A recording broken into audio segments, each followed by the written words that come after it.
We've been seeing a lot of really creepy stuff with schools, what they're teaching kids, this critical race applied principles. There was a story we covered the other day where you get these little kids and they're showing these questionnaires they're asked. And this is whatever you want to call it. It's getting to the kids. It's affecting their ability to strive to succeed. It's telling them that they can't succeed on the basis of their race and things like this. This wave of what the left has referred to, or the establishment has called social justice, in my opinion, is mostly about gaining power, political power, corporate power, otherwise. And there's one story that happened several years ago, and it's about the CEO of a very large and prominent company being essentially falsely accused, or I should say the media spun a narrative that this CEO was a racist for describing a slur, in fact, saying it was a bad thing to say, but it doesn't matter. And it wasn't just Papa John Schnatter, who's, I pronounced it right? Schnatter, who's here with us today. There was also another story that I brought up in this old video about Netflix, where a guy was actually doing a training where he was like, here are the words to avoid. And by simply saying the word in a descriptive way to tell people it was bad, ended up losing his job. Now, that one was crazy because the guy ends up going to HR where they're like, what happened? And he said, I was explaining to people that, these words were bad and not to say them. And they're like, what words? And he says it again. And then they're shocked. Oh, he said it to us again. You asked him what he said and he was saying it was wrong. Cancel culture is real. And it's been going on for some time and it's evolving. And this is why I brought up what's happening with kids with critical race applied principle, because this is the extension, the evolution, or another component of what we saw with cancel culture. Now, we see a lot of people in media saying cancel culture is not real. It doesn't exist because all these rich and famous people, they're still rich and famous. But here's a story of a guy who did nothing wrong, who was ousted from his own company, started taking his name down from buildings. Now, that's insane. And in my opinion, it's an effort for some group to gain power. In this instance, it sounds like corporate and political interests realized they could manipulate public perception and opinion because everyone thinks, obviously, racism is bad. So they can twist things, use a morsel of truth and build it up into a conspiracy theory or some false accusation that you can't really falsify. We're going to talk about that, and we're going to talk a bit about just what's going on with the labor market, what's going on with our kids. And we are joined by the CEO, the former CEO of Papa John's, John Schnatter. Do you want to just quickly introduce yourself? Yep. John Schnatter. Thanks, Ian. Thanks, Tim, for having me. Proud to be here. And I think you told me to lead it off with better ingredients, better pizza, Papa John's. I got to be honest. I did this video. You were talking about how I did this video in 2018, and you were like, it was spot on and everything. I vowed never to buy Papa John's again because of what they did to you, because it was, I read the news and I'm like, this is clearly BS. Here's a guy who's on a phone call saying like, hey, here's a bad word people shouldn't say. And they're like, we're going to fire him and destroy his life now because of it. And I used to think that the better ingredients, better pizza thing was just marketing. I was like, yeah. I'd see on the TV and I'd be like, yeah, better ingredients. What does that mean? Well, no, we order pizza all the time. And when we do, we order Papa John's because I looked up the ingredients. I'm not going to name the other pizza places, call them out specifically because, lawsuits or whatever. But these other big chains, they put weird stuff in their pizza. One company puts Splenda in their crust. And that to me was just weird. The potassium bromate is really what is concerning. That? It's like a leavening agent. Can you explain it a little better? Do you know much about it? Anything that's processed food is the FDA approves, which unfortunately usually is chemical based. I mean, you can get a can of soup from Campbell's and it's got 20 or 30 chemicals in it. And so the thing we tried to do throughout the history of Papa John's was get rid of the chemicals, nitrates. There was cellulose in the cheese, anything, some of the preservatives, anything to keep it more natural, more original. We thought the more natural, the more authentic, the better it would be for for the kids. And we just weren't convinced those chemicals in the food processing process were not unhealthy. So we eliminated as many of those as we could, and hopefully to this day they're still doing that. Hopefully to this day, but we'll get into all that stuff. So Ian's chilling. I'm so glad you're here, John. This is Papa John's. The recipe, it was the ingredients, but it changed my life in the 90s. It was like revolutionary for pizza. Do you guys remember 1994, 95? I mean, what year did you guys really hit? We went public June of 93 with 232 stores. Wow. And literally, I couldn't take the family on vacation for $5 or $10 grand, didn't have the money. And the next day we went public and the company was worth $150 million in one day. So it was like, I was 31 years old. It's like, we just made $100 million. Like, wow, that was pretty wild. I want to talk about that too. Obviously, we'll talk about the more political stuff, but just hearing the story of the success, how to build a company, I'm sure a lot of people want to know, tips for success, right? We can talk about that. Good strategy can overcome mediocre tactics, but bad strategy can't overcome great tactics. So from the get-go, we were always authentic and about quality, but we didn't really have a tagline. So we read the book Positioning by Jack Trout and Al Reeves, 1969 of all, and read the book and talked about how you differentiate your product with your slogan. It's got to be truthful, Volvo safety, FedEx is overnight, et cetera. So we hired Jack Trout to come in. He was $10,000 a day. Wow. And he comes in, this is like 95, 96.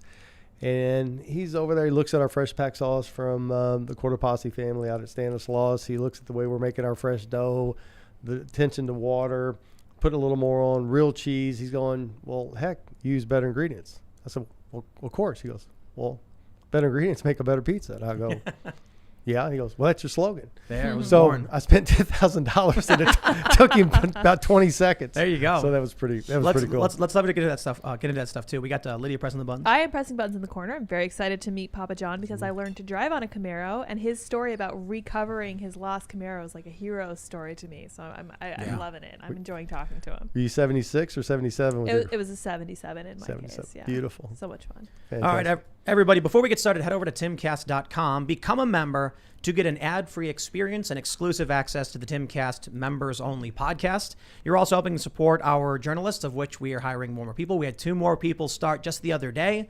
We're going to be producing a lot more shows. So as a member, not only do you get access to this stuff, but we're going to be adding more and more content to it as we build culture instead of just complaining about the culture war. So again, go to timcast.com, but don't forget to like this video, share this show with your friends, subscribe, hit the notification bell, assuming all of that matters. And let's just, we're just going to jump in and have this conversation. I want to hear the story. Tell us what happened. So real quick, just the general context is, I think it was 2018, the story breaks that at the time, the CEO of Papa John's was on a phone call. And they said in this, I think it was a Forbes article, right? It was Forbes article came out claiming that you used a racial slur or something. And then all of a sudden, this was like a cascade of them kicking you out of your company. They were trying to claim that you were a racist and all these really awful things. And then the media just began to twist everything out of proportion and lie about what was happening. Now, I guess the crazy thing is, it sounds like the way you described it, like a conspiracy against you. Well, you got to kind of go back a little bit in time, as it was a training call. And we were talking about race, which is very sensitive. And we were the do's and don'ts. And unbeknownst to me, they taped the conversation. And throughout the call, they tried to bait me when I was looking at So who is the laundry service, the ad agency, was trying to get me riled up and to say something that was going to hurt myself. But I didn't know that at the time, that was a setup. So they kept that one little clip. And fortunately for me, I feel like I'm the luckiest guy in the world because they accidentally left the tape running. So as soon as they hung up with me, they kept talking about, hey, we got him. We're going to send him out. Really? Oh, yeah, we got the wow. tape. We got him on tape. I got a tape, so we have the truth. And so it was a complete setup. They sat on it for about 5 weeks, and they said, if you don't give us $6 million, Washington and laundry service, we're going to bury the founder. And I went to the CEO and to the board, and I said, hey, they're trying to extort $6 million. If we don't give them $6 million, they said they're going to bury the founder. That's extortion. We should call the FBI. And so that it blew up, and the company just let it happen. That's what makes me think the company was co-conspired in this, because the company didn't do an investigation. They didn't set up a special committee to investigate. And if they would have, they would have seen there was a tape. The truth was, I didn't say something that was racist. What I said was anti-racist. They changed the narrative. Well, we got to issue a quick clarification. Because of the likes of people like Ibram X. Kendi, anti-racist actually means racist. And I'm not kidding. I mean, it sounds funny, right? But Kendi is I guess he's the progenitor of anti-racism, which is an ideology that states in his, I got to be very careful how I say this for obvious reasons. I mean, look, we're talking about, Kendi says that he wants racial discrimination. So anti-racism, according to him, is more racial discrimination. So that's why, they take these phrases and try to control them. And that's part of how they play this game. So to put it simply, you're the CEO of this company. You're doing a regular training phone call. It was like a sensitivity training or something, right? Exactly. telling people not to be racist, to be excellent to each other. And the statement you made was that you said something about, I think it was Colonel Sanders. Yeah. Was it Sanders? Colonel Sanders was habitual about using the M word in a derogatory manner. And in my mind, that was a no-go. That's absolutely something a founder doesn't do. So we were using him metaphorically as an example of what not to do. And because you were like, hey, this is a bad thing, don't be like him, they were like, we got him. Yes. They recorded you. And I didn't know that about the recording where they admitted, or they were like, yeah, we got him. Yeah. Yeah, when I heard they recorded the conversation, I went, good. Because what I said was anti-racist. I knew what I said. They asked me to apologize the next week, and I said, I'll apologize for the misunderstanding. I'll apologize for what happened.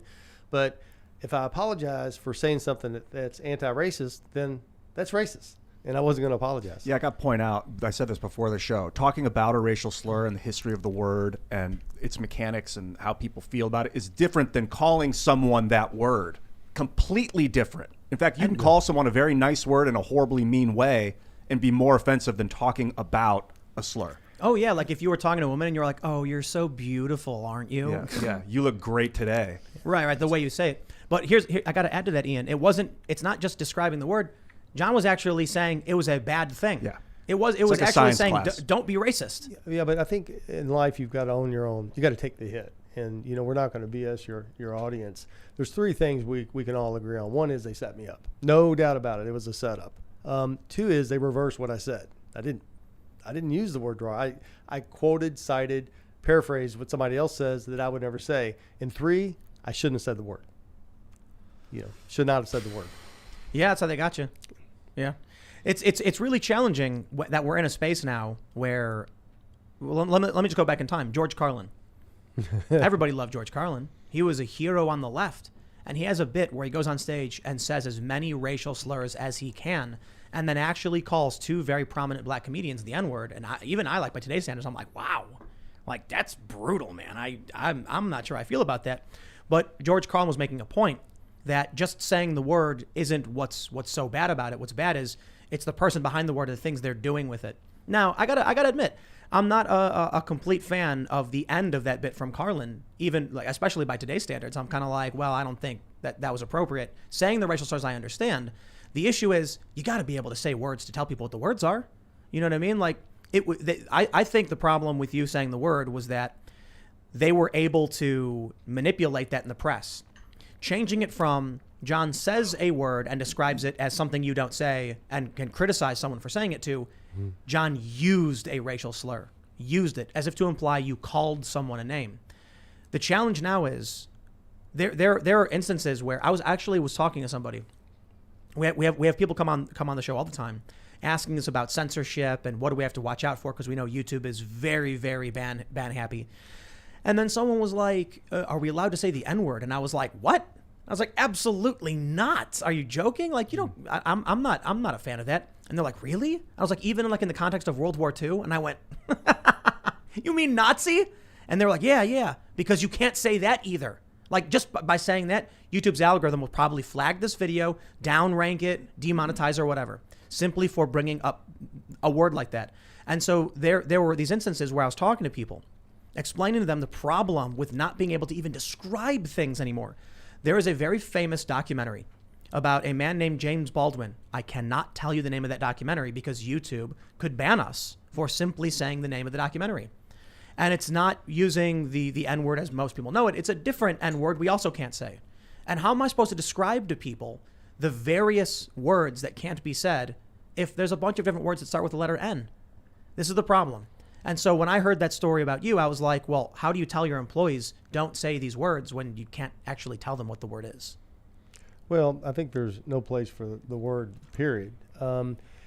The thing I like about what you're doing on the weekend is that you work on your culture. You're trying to change things and set an example and make the world a better place. And so anything that further divides our country, anything that doesn't really involve like kindness and thoughtfulness and consideration and collaborative alliances for our fellow man, I think that should just be off the table because the media kind of thrives on fear. To your point, if the journalist, the media would have done what you did, all you did is do a little homework. You looked at the I read the stories and thought about it. And you got it right. I mean, I can't believe it. You're 32 years old. You weren't where you're at today back then, and you nailed it.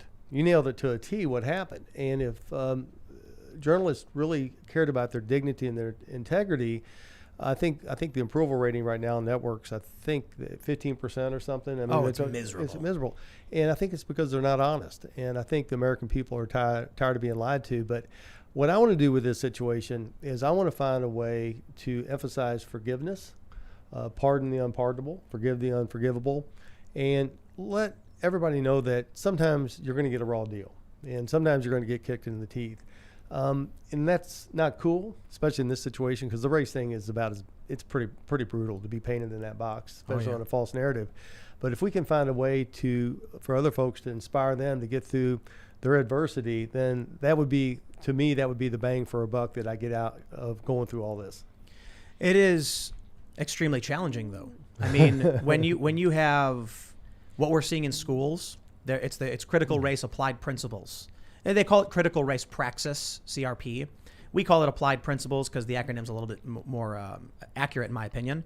But you have them, just going to children, and they're teaching children to be racist. Yeah. So yeah, I mean, if it's not, I agree with what you're saying. We want to inspire people to be kind, to be critical thinkers, to improve themselves, to build a culture. People need to be responsible to a certain degree. We want to help each other, but we also got to have some responsibility. Well, what's happening now is, you try to be nice, you try to be forgiving, they take advantage of it.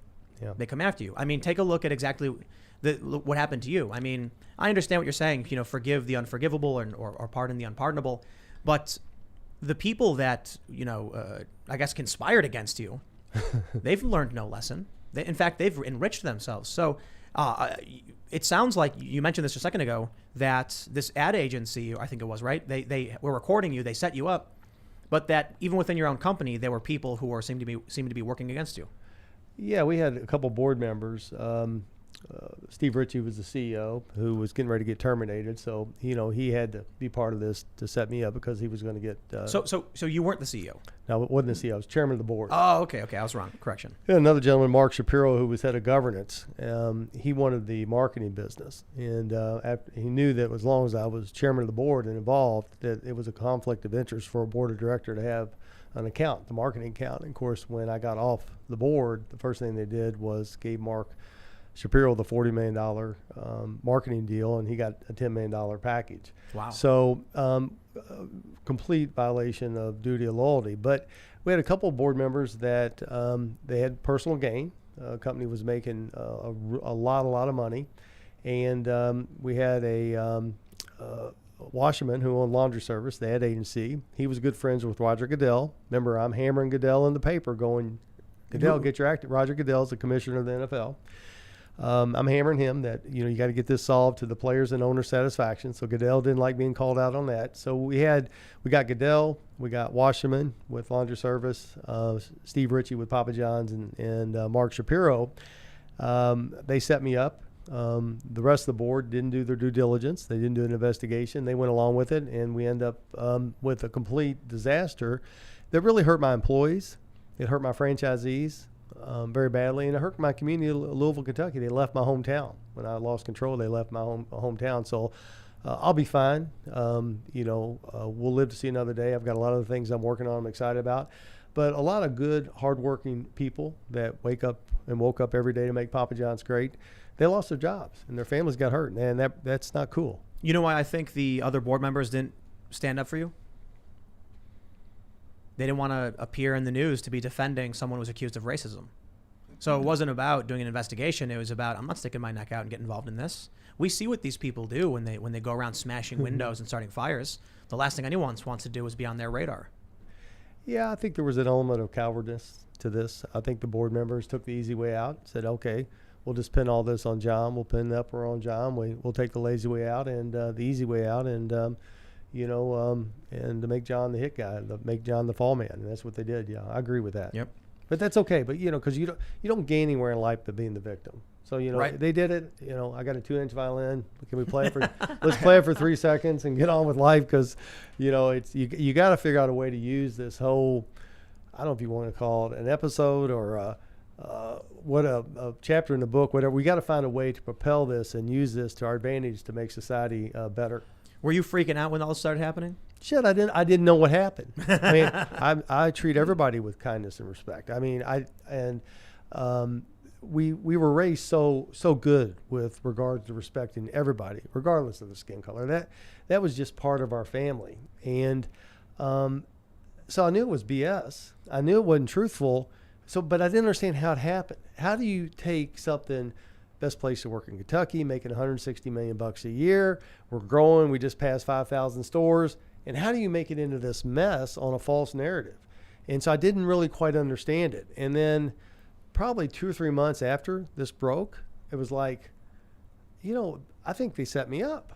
I mean, it really, and then here it is 3 years later, we still can't get documents from Papa John's. We're still waiting on 13,000 documents. Wow. 3 years later. That's how bad. So we have the setup, and now we have the cover-up. The next question is, who done it? How far up the food chain does this go? Are you still suing? Yeah, we have a litigation right now with Laundry Service, Casey Washington Laundry Service, and we're waiting on 13,000 documents. They've got 6 lawyers between the two of them, and they fought this for 8 months. And Papa John's has fought the 220 now for 2.5 years. So either they have something that's really bad or they're stringing us out. But if they have something that's not bad, they're sure doing a heck of a job hiding it from us. You said it was 3 months, right? You started to question whether you think that you got set up. Well, the first thing you do in bed, you lay in bed every night and you cry. You go, wow, what the hell just happened? How am I going to get out of this? I mean, I just got painted as a racist. I mean, you just sit there and you don't know what to do because you're kind of brain dead. You're numb. Your brain is numb because you don't understand how they could take something that was that benign and anti-racist. It was a sensitivity training on what not to say, and then flip it. Remember Forbes said he said the N-word, but what they didn't say is he said he never uses the N-word. Colonel Sanders used it, so they took it out of context. But it was probably 5 or 6 months into it. I went, okay, this was a setup. And then we started putting the pieces together. Pizzas. I like it. Awesome. That's Freudian pretty cute. slip. Hopefully we won't get barred on YouTube for that one. Putting the pizzas together. You're gonna be hungry. And then probably a year and a half, and it was like, okay. And now every piece, I've never seen lawsuits. They do this. They go up and they go down. They go up and they go down. This lawsuit has been going on for 15 months. Every single thing that's happened has been to our benefit. So I think we've got a pretty ironclad case on what happened. If we just get the other side to operate with a little transparency, we'll get to the bottom of it. Frankly, at the end of the day, all Papa John's has got to do is say he was set up. He's no history of treating anybody with less than the utmost respect and dignity. We're sorry John had to go through with this. He's the face of the brand. It's his name on the box. It's his recipe. It's his concept. Let's all move on with our lives in a positive way. Unfortunately, the board of directors of Papa John's does not, we talked about coward, does not have enough solid sense of self to take the hit and admit they didn't do a proper investigation. They made a huge mistake. They panicked, and they did a lot of damage to this brand. Panic, I wonder. I wonder. I mean, it sounds like a setup. It sounds like people wanted to make some money. And they did. And then it sounds like the other people were just like, hey, I'm not sticking my neck out for this. Like I said, we see what happens, with these extremists who go around with Molotov cocktails and crowbars and bats smashing windows and attacking people. That's scary. People are scared of what's going to happen. Yeah, but let's get back on the positive. You take Coca-Cola, Delta. They need to be flying airplanes and making soft drinks. Papa John's needs to be making pizzas. But when you have a weak board and they get this pressure from all these, this political aspect and this group that's probably the silent, or the loud squeaky wheel, then they do silly things, and they need to fly airplanes and get people there safe and sound, and they need to make soda pop, and Papa John's needs to make pizza. But for some reason these boards are so they pretend like they're leaders in our community, and they're put together, and they have high integrity and dignity, and they're really made like paper dolls. Any negative PR they just fold like puppets. And I had a weak board, and it cost me dearly. Yeah, I think there's Gen X, maybe, I guess. Gen Xers and younger boomers are much more interested in no confrontation, And so now you have very loud, prominent activists. They've found their voice online. They've found followers fighting for what they will call justice. And then you get board members who are like, look, I make a bunch of money. I don't want to be in the press. I'm not going to be involved, so I won't be. Right. Yeah, 3% of the population causes 85% of the problems. 3%. So it's that very boisterous, small percent that tear things up, tear buildings up, tear cities up, and do crazy things that cause the rest of us a lot of grief. Like politicians. Just kidding. The worst thing out of everything when I saw this story about you was that this is one of the most. If you want to call out cancel culture, we'll talk. I think you put cancel culture in the encyclopedia. They show a picture of what happened of you and what happened to you. They didn't just get you fired, removed from your position. They started going after your legacy. There was, I think you had contributed to a university. Is that what happened? They took your name down? Yes. 4 universities. Yes. Which ones? U of L, UK, Ball State, and Purdue. So you had contributed to these universities that took your names. They took your name off of these places. Well, we believe in voluntary exchange. We believe that when you go out and you buy a product or service, it's mutually beneficial to all parties. That's what free markets do. So the curriculum that we set up in each university was free markets, voluntary exchange, entrepreneurship. And we were up to 4 universities. The left, I don't want to make this political, but the left did not like us in the universities. And the group I went in with, and this was tens of millions of dollars to do this, we had 2 goals. The first goal is to give the kids both sides of the coin. They hear about entitlement, how good, big brother, big government it is. If you're successful, that's not good. You don't have to be accountable, big bureaucracy. We flipped it and said, okay, that's fine. If you want to believe that, you need to believe whatever, but you might want to look at entrepreneurship, accountability, self-respect, making a contribution, earning, saving, getting ahead. And so the kids loved the entrepreneur program. They really did. And whether they went this way or that way, I don't care, as long as they could see both sides of the coin. That was goal number 1. Goal number 2 was don't further divide the country. The country's already divided. This was 5-6 years ago. Let's don't further divide the country.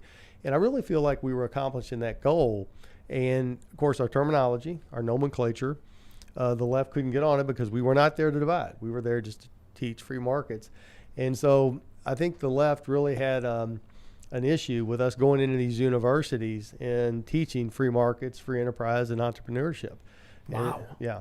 You were having I didn't even know that. Yeah. I just saw the story where it's like name was removed from school, and I'm like, that's crazy. But now it sounds like you were actually having a very, very powerful impact on young people and teaching them personal responsibility. Yeah. The second year at U of L, out of 1,263 curriculums, our program was number 4 within 2 years. So the kids love entrepreneurship. They love hearing about free markets and freedoms in general. And so when we were at 4, we wanted to go to 400 because we think small business is the backbone and the heartbeat of this country. I mean, 60-something% of the new jobs are small business. So we like micro, dirty jobs. Yeah. We like teaching vocations. We like teaching trades. We like teaching entrepreneurship. I even wanted the classroom on the front of the building, school, and then trades in the back. How do you build a house? How do you work on a truck? How you do the technical part of a carburetor on a Toyota or whatever it is. But we actually wanted the school room adjacent to the workshop, a micro kind of deal, to teach these kids how to have a career, how to have a job so they don't get out of college and owe, $150,000 in debt on student loans. Do you think that there was maybe a political component to what happened to you then? I mean, you've got special interests that don't want what you were teaching kids in these universities. They certainly ripped that out the moment they could. Well, you're asking the conspiracy question. Well, I guess is the conspiracy beyond just being set up by, people who want to make money? Was there a political component? I don't want to say anything. I really don't have facts. I know Ritchie and Shapiro were part of it. I know Wasserman Stein with laundry service was part of it. Goodell was probably part of it.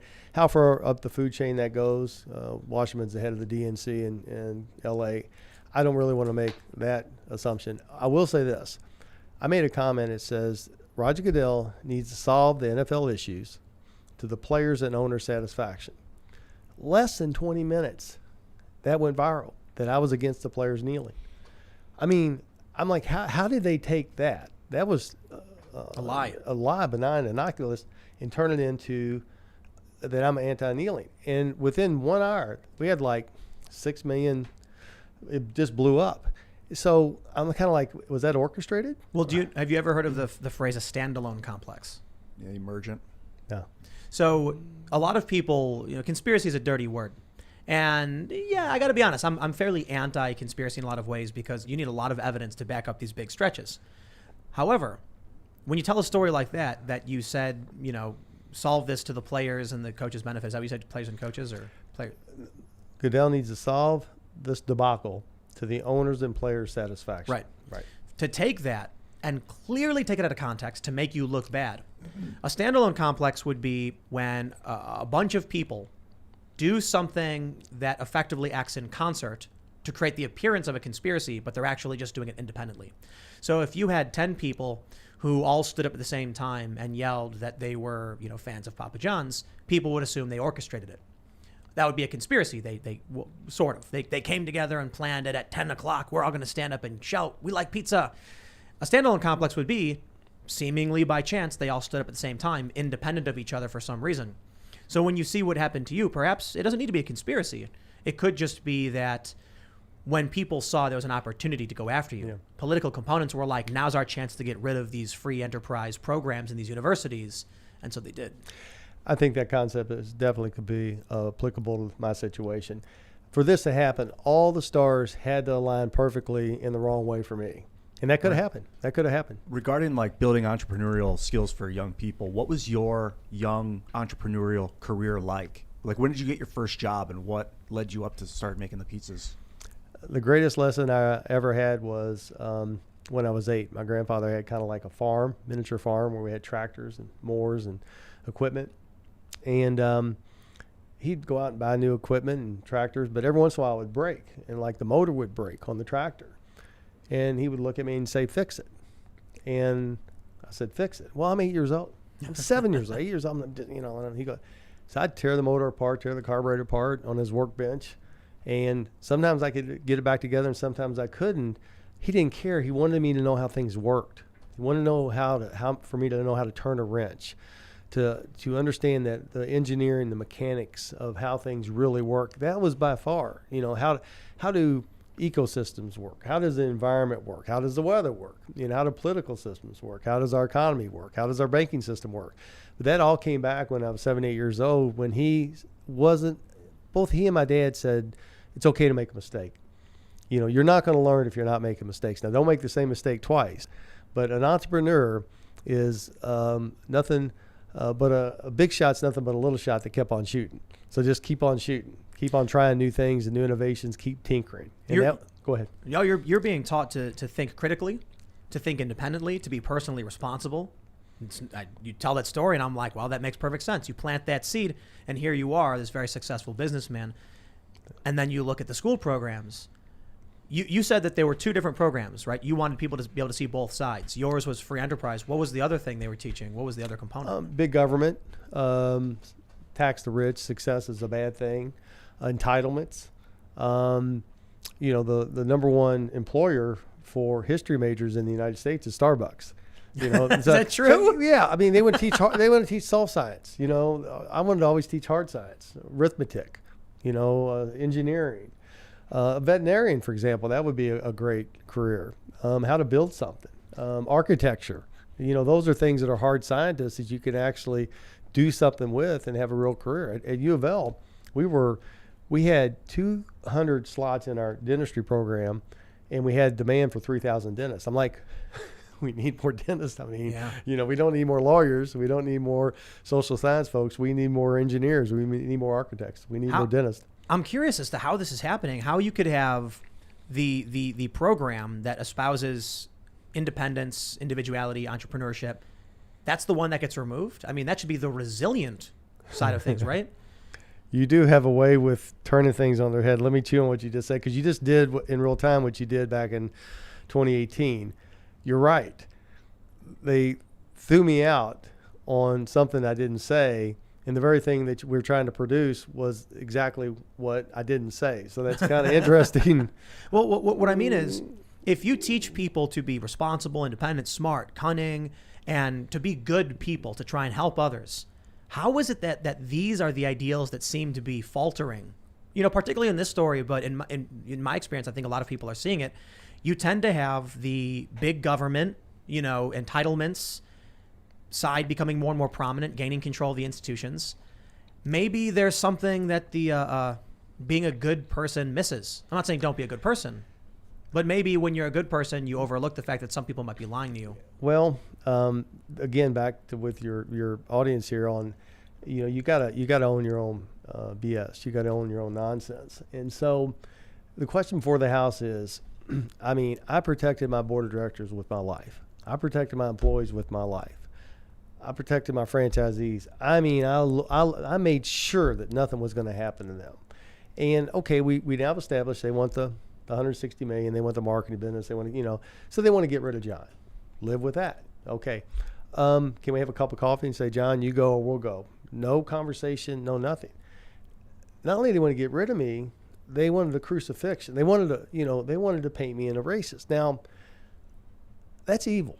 I mean, that is about as bad as you can do to a founder of a pizza company that did it by the book, that played the long game and took everybody up with him.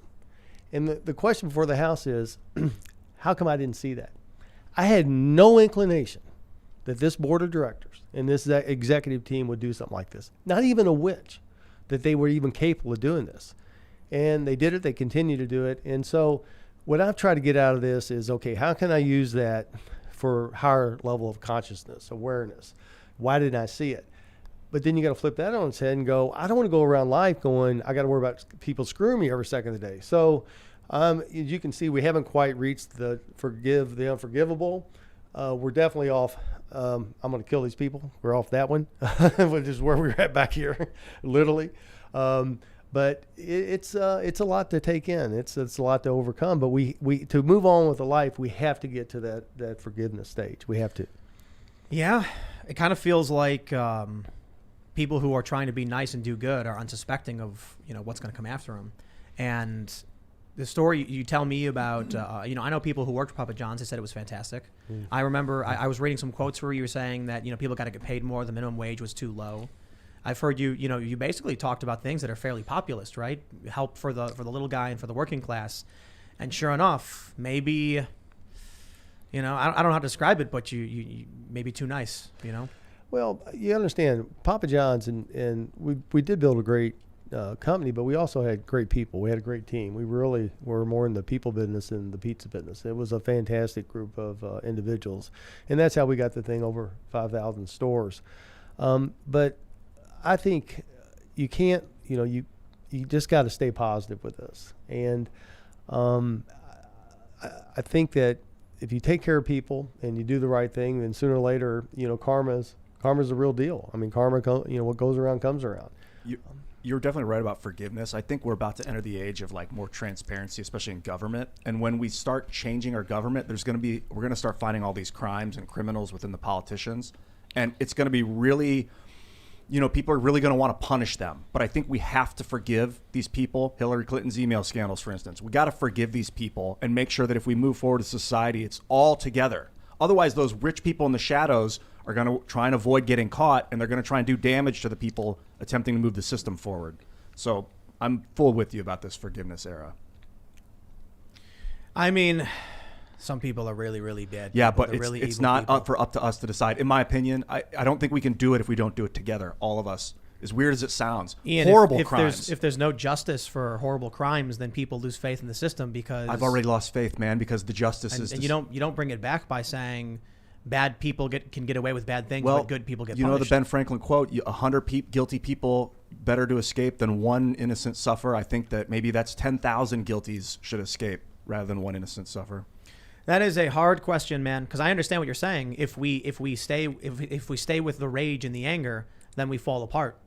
But if we allow people to get away with evil, then you live in an evil society. Not in the future, but for past crimes. It's just an idea. Yeah, I think you'll end up in an evil society.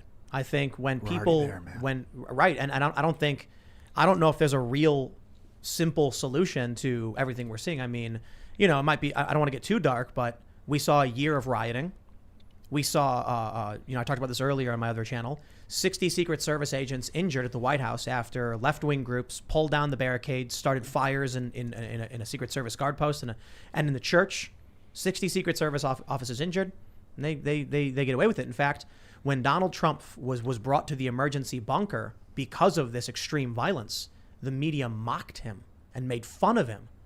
And now you have January 6th with those hearings today, and it's inverted completely. Now the officers are crying on camera. Now, of course, I think what happened on January 6th, when you actually watch the footage of the violence, is horrifying and wrong, and these people should be held accountable. The problem is you have a large group of people who see what just happened. They see 60 officers can be hurt, the president can be ushered to the bunker, and the media will laugh. But then you get, a few hours on one day with another riot, which is also bad, and they're holding congressional hearings about it. This is going to shatter regular people when they're looking at what's going on, and they're going to say, I'm not playing this game anymore. And what I mean by that, I think a lot of people are going to start becoming just completely non-compliant in the sense that they have no confidence in the system. If someone says, if the government issues a mandate, do X, they're going to be like, why should I care? It's a free-for-all on this side and nothing. I'm just not going to engage anymore. This is going to lead people to feel like the system doesn't work. They are insecure in their person and their belongings and their family, and it's going to destabilize the country unless there is justice. And that means, by all means, justice for the people on January 6th. So those rioters who were fighting with cops and attacking them will get charged for their crimes. But it also means all of the rioters from the past year have to be charged and held accountable as well. Otherwise, you have anarcho-tyranny. The government will not enforce the riots that affect the small guy and the small businesses. They'll even ignore it when they come to the White House and the president is ushered downstairs. But then when it's their side, they'll enforce everything with an iron fist. That's going to shatter people. Yeah, whether you like Trump or not, Trump does love America. He does understand entrepreneurship. And both sides of the aisle, all those guys are on the take. Mitch McConnell, been in office for 30 years. He's worth $35 million. Pelosi's worth, how do you get 35? How do you get so they're all, Trump's the only one that's not on the take. He's the only one. They had to get rid of him. And they finally did. But the whether you're left or right, the people that wake up every day and make our country great, they're just trying to make the right decision for their families. They really, sometimes I get on I have friends both sides, and I love them both. Sometimes I argue with my friends on my left because I think your ideology overrides your intelligence, because that doesn't make any sense. But it's a healthy dialogue back and forth. The progressive elite at the top will scorch this earth. They do not care about humanity. And that's the piece that upsets me, is that I don't think that the folks at the elite progressive left top have any regard for the working man and working women. They refer to them as mouths. It's a mouth, another mouth we got to worry about. Mouths, yeah. Another mouths we got to worry about. So wow, that's creepy, man. They're wild animals. You know what I think though? I think they view it as it's utilitarian, right? Their whole view is if we have 1 million people and we do something that benefits 900,000 and sacrifices 100, who cares? It's for the good of the collective. So they're willing to sacrifice the individual, not protect those rights. It's part of why centralized planning of governance doesn't function, because they're out of touch. They can't identify with the crowd. Well, also because it foments revolutions. If you keep sacrificing different groups or ignoring their needs because your focus is solely on the greater collective, you end up with all of these different organizations around you saying we're tired of being mistreated. When you focus on the individual, when you guarantee the individual's rights, you have a whole grassroots network moving all the way up from people who are like, I feel like my rights are being protected. So as the progressive left starts to gain more and more power, starts to dictate what the Democrats do, you start seeing more utilitarianism, and in turn, you're going to see more and more chaos. Yeah. I mean, I think that's why they leave the borders open in Mexico, because those folks are going to come over and vote left. And they shut the borders to Cuba because those folks are going to come over and say, you don't want to have what we just had for 30 years. Yeah. That's right. The hypocrisy is pretty unbelievable in those two border situations. We saw in Miami what the pollsters were saying was safe Democrat went Republican, because the people in Miami know exactly what these words mean. The people in South Texas are actually experiencing the problem of the illegal immigration. But I will issue a partial clarification or partial correction. These people don't need to come and vote left. There's a lot of people who say that if illegal immigrants come across the southern border, they will become citizens, immediately vote. That's why Democrats want naturalization. But the census doesn't ask you if you're a citizen. So when 1 million people come across the border this year already, they can place these people in certain areas. Then on the census, how many people live here, and that will affect the amount of electoral votes that area will have. I think it was the Heritage Foundation said that California gets 1 extra electoral vote based on their illegal immigration. Even if these people don't vote because they can't, because they're not citizens, it still is more power in the electoral process for these groups. Now, if they do, it's also more congressional seats. It's not just the presidential vote. You will get a congressional seat based on people who are not citizens. So, yeah. I got to come clean. I've never put together that illegal immigration can change the electoral vote. I've never put that together. That's pretty interesting. Tim just casually mentioned it to me like a month ago, and it's been like ringing in my head ever since. It's insane. Well, a lot of conservatives don't seem to realize that either. But you do have the Heritage Foundation, which mentioned, it's like 1. So it's not like the apocalypse. But hey, that's a free seat. It's a precedent, yeah. It's a free congressional seat. So there now, I think California lost a seat. I'm not sure. I think New York did. So there are changes happening. But Donald Trump was trying to get the citizenship question on the census for this reason, so that people who are not citizens would say they're not a citizen, and then you could have better representation for American citizens. Democrats would lose a decent amount of power percentage-wise if that were to happen. So of course it was blocked and thrown out. And what does that mean? It means that you could be a tax-paying American. You could be born here. You could follow all the rules. You got student loans. You were told to go to college. You're struggling to find work. You end up as a history major working at Starbucks. You pay your taxes, but you're not getting health care. You get sick and you go to the hospital. They charge you $10,000. You don't understand why this is happening. Unfortunately for many of these people, you have the Pied Piper of the progressive left telling them the real problem is not that they've opened the borders or that they've destroyed industry. The real problem is the industry itself. So what happens when you have people who, instead of saying, hey, wait a minute, maybe it's a problem that 1 million people this year crossed our border, welcomed right in by Joe Biden. I mean, that is absolutely shocking. You see these videos. There's a video that went viral like a week ago. The border gate is open. People just walk on through, walk right up to a CBP vehicle, hop on in and get taken off. Then we learned there was a whistleblower, 2 whistleblowers, I believe. Footage was released. Do you know the Biden administration is smuggling, actually human trafficking migrant children on planes into states like Tennessee? This was one of the most shocking things I had ever seen. I couldn't believe it. When you have, and they're doing it out of military bases, I believe, military bases. The Biden administration, these are videos that have been published. You see them taking kids, putting them on planes. They flew to Tennessee and then just released them into community centers. Republican politicians, they were shocked. Why is this happening? They are they're giving themselves more power. Now, look, I got tremendous respect. I say this all the time. I have 1,000 times more respect for the illegal immigrants who come to this country believing that this is their opportunity for freedom and opportunity than I do for the progressive left that come out and say America is evil and racist and it's a hellscape. That's just not true. But a system cannot be maintained when you have 1 million people just come in. Economies are not infinite bubbles of free resources. Economies have ebbs and flows. They have balances. There's supply and there's demand.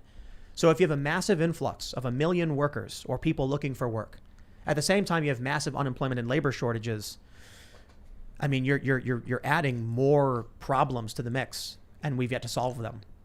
Well, 1892, Ellis Island. That's how we all, most of our grandfathers and great-grandfathers got over here, and they had a process, I think we want folks to come to America. We just want a process to get them in and get them in legally. And I think that if we did it in 1892, we should be able to do it today. I agree. Yeah, I often say that a lot of people need to realize this too. People who are critical of immigration. When the people immigrate here legally, we are getting the best. These people who are leaving Nigeria and come here and they're extremely successful because we are getting passionate individuals who are like, I'm going to have that dream. The challenge, I suppose, is the people who are jumping the line. We don't know who they are. We don't know where they go. I mean, Biden is basically just shuffling them through and dropping them off. We need to be able to make sure people survive, people flourish, and that a rising tide raises all ships. Yeah, I'm thinking about vertical farming because with this influx of people, and like you said, they consider them mouths to feed. Have you followed like the, it's called the phenomena of vertical farming like Arrow Farms, I think in Jersey, is the largest indoor vertical farm where they like grow greens. You can really only grow green vegetables like leafy greens. The roots grow through this mesh hanging, and then you spray it with water and nutrient water, and they can produce tens of thousands of pounds of lettuce. So you're saying you think we'll be able to feed everybody? Well, maybe, but it's just green vegetables. It's not like. Did you guys ever source indoor vertical farming food with Papa John's? We looked at the organic route. No way with 5,000 stores. Now we could have done that on a regional basis, but we had a heck of a time and spent over $100 million a year just getting the chemicals out of the ingredients. That in itself was an act of God. I want to stress something to the people listening. They may be thinking to themselves, what is Ian talking about? We're talking about migration. I was talking about farms, but he brings up a really good point. Can we keep just making more and more food, especially when there's you mentioned something that's really interesting. I hear this. You're saying with 5,000 stores, it was difficult to do organic, trying to get the chemicals out of the food. How do we, as this wealthy nation, support 1 million people coming in?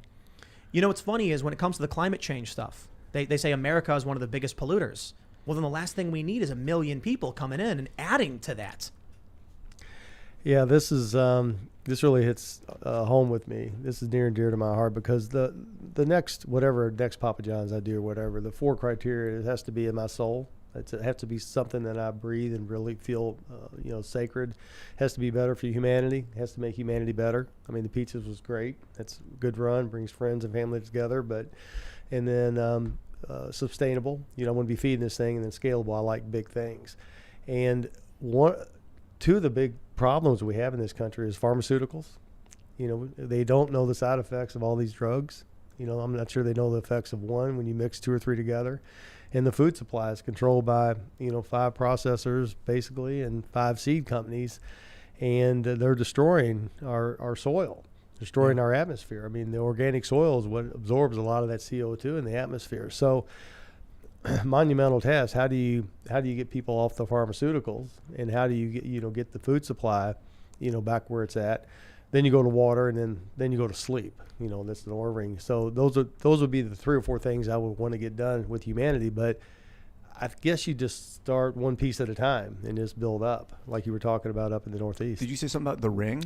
Yeah, this is an Oura ring. It measures your sleep. Oh. If you're not sleeping good at wow. night, this is the body recovers mentally, emotionally, physically, all your organs at night, especially on your deep sleep. So this monitors it. It's $300. There's no monthly fee. It's Oura. It's like a Bluetooth thing for your phone or something? Yeah, you put it up. It tells you what, Wow. I can pull up my sleep last night. Cool. Last night was at 86. I have a watch that does that, but what am I supposed to do? Wear my watch in bed? It's the weirdest thing. I'm like, I got to charge it, right? Yeah, this is last night's sleep. What does it say? What sleeping metrics good, does huh? it give you? 86, sleep 8 hours, 9 minutes, 88%. But here's what you want to look for: is your deep sleep was an hour and 43, and your REM sleep was an hour and 7 minutes. Wow. So is it that tells good you- or bad? That's at 86. Anything over, optimal. even anything over 76 is Out of is 100? good. Once you get in the 90s, it's hard to do. But this is really good for sleep. And it'll give you your pulse all day. You read out your exercises. I'm like up to 18,000 steps a day. But your with you. your watch You can move it around if you want to. your watch will do better than this for your steps during the day, your heart rate, your cycling, et cetera. But this is really good for your sleep. Oh wow. Yeah. Talking about the universities, we were talking about the program to teach people free market, and then they had the big government side. We opened this podcast talking about these kids who are being indoctrinated. They're being told they can't succeed because of their race, things like that. And I'm worried that this is going to teach a generation not to try. They can't be successful, and will make them dependent. So, when you were telling the story about how you have this college program, I mean, they're going to the grade schools right now. I'm curious what you think about, what our kids are going through, and what do you think is going to happen with that? I'm worried, as we talked about. My focus is those 4 attributes, we talked about. And I want it to be under 40, because between 15 and 40, those generations, you got processed food, you got social media, you got internet, you got all this technology, you got all these technical devices around them, you got pharmaceuticals, you got super high anxiety, you got a little bit of deterioration of the family. I'm really worried about that demographics. And when I hear critical race theory, the law of unintended consequences here are, there's going to be tentacles going every which way. I'm worried that's actually going to hurt the black community more than it's going to help them. Oh, I agree. There's a viral video right now where this there's this black father, and I think it's actually one of the best criticisms of the critical race applied principles. So theory would be just the academic literature, and the applied principles would be what they actually tell the kids and what they implement. And this is a father who says, he just very politely says, hey, my kids came home and they were very scared, and they said that you talked about slavery and Jim Crow, but nothing in between. I'd appreciate it if you just, let my kids be kids and grow up a little bit, because I want them to be the best they can be, but they're being told they can't. So, and that was basically it. Very calm, not this rage-filled, how dare you? It was him just being like, look, my kids are freaking out, and can we just let them be kids for a minute? And then I'm like, I hear you, man. Yes, kids. What I don't like about what's happening in these schools, and what worries me, is that we had this story the other day of fourth graders being told to go through this critical race, applied principles packet and answer all these questions. And they tell the white kids that you're oppressors, that you're evil, that, you need to recognize what you've done, and your ancestors, the sins of the fathers are yours. And then they tell the children who are not white that you can't succeed because of your race and because of these things. What's going to happen to a kid who's told they can't succeed? They're going to say, when they fail, when they stumble and fall and hit their knee, they're going to look at the crack in the ground and say, that's the fault of the white man who made the sidewalk, not me for not paying attention. If you go through life that way, refusing to acknowledge where you have made a mistake, how could you ever possibly improve? You can't. Well, this whole past thing is a problem. If you take two siblings that come out of an alcoholic family, one grows up and drinks themselves to death. The other one grows up and is the CEO or the president or whatever to fortune and fame. And so you ask the one that eventually drank himself, why'd you drink so much? He said, well, because my parents drink all the time. And then you ask the other sibling that went to the top, why didn't you drink? And they said, well, I didn't drink because my parents drank and I want to be like my parents. The point of that is the past doesn't make the future. The future makes the past. This living in the past, you got to acknowledge it. You got to learn from it. But we can't be worrying about things that happened, 2, 3, 4, 5, 600 years ago. We need to identify what's going on right now and plan for a bright future for all of us. Yeah, I think there's a lot of powerful political interests who recognize grievances make money. Media outlets realize, hey, if we can say something that's shocking and freak people out, we're going to get paid.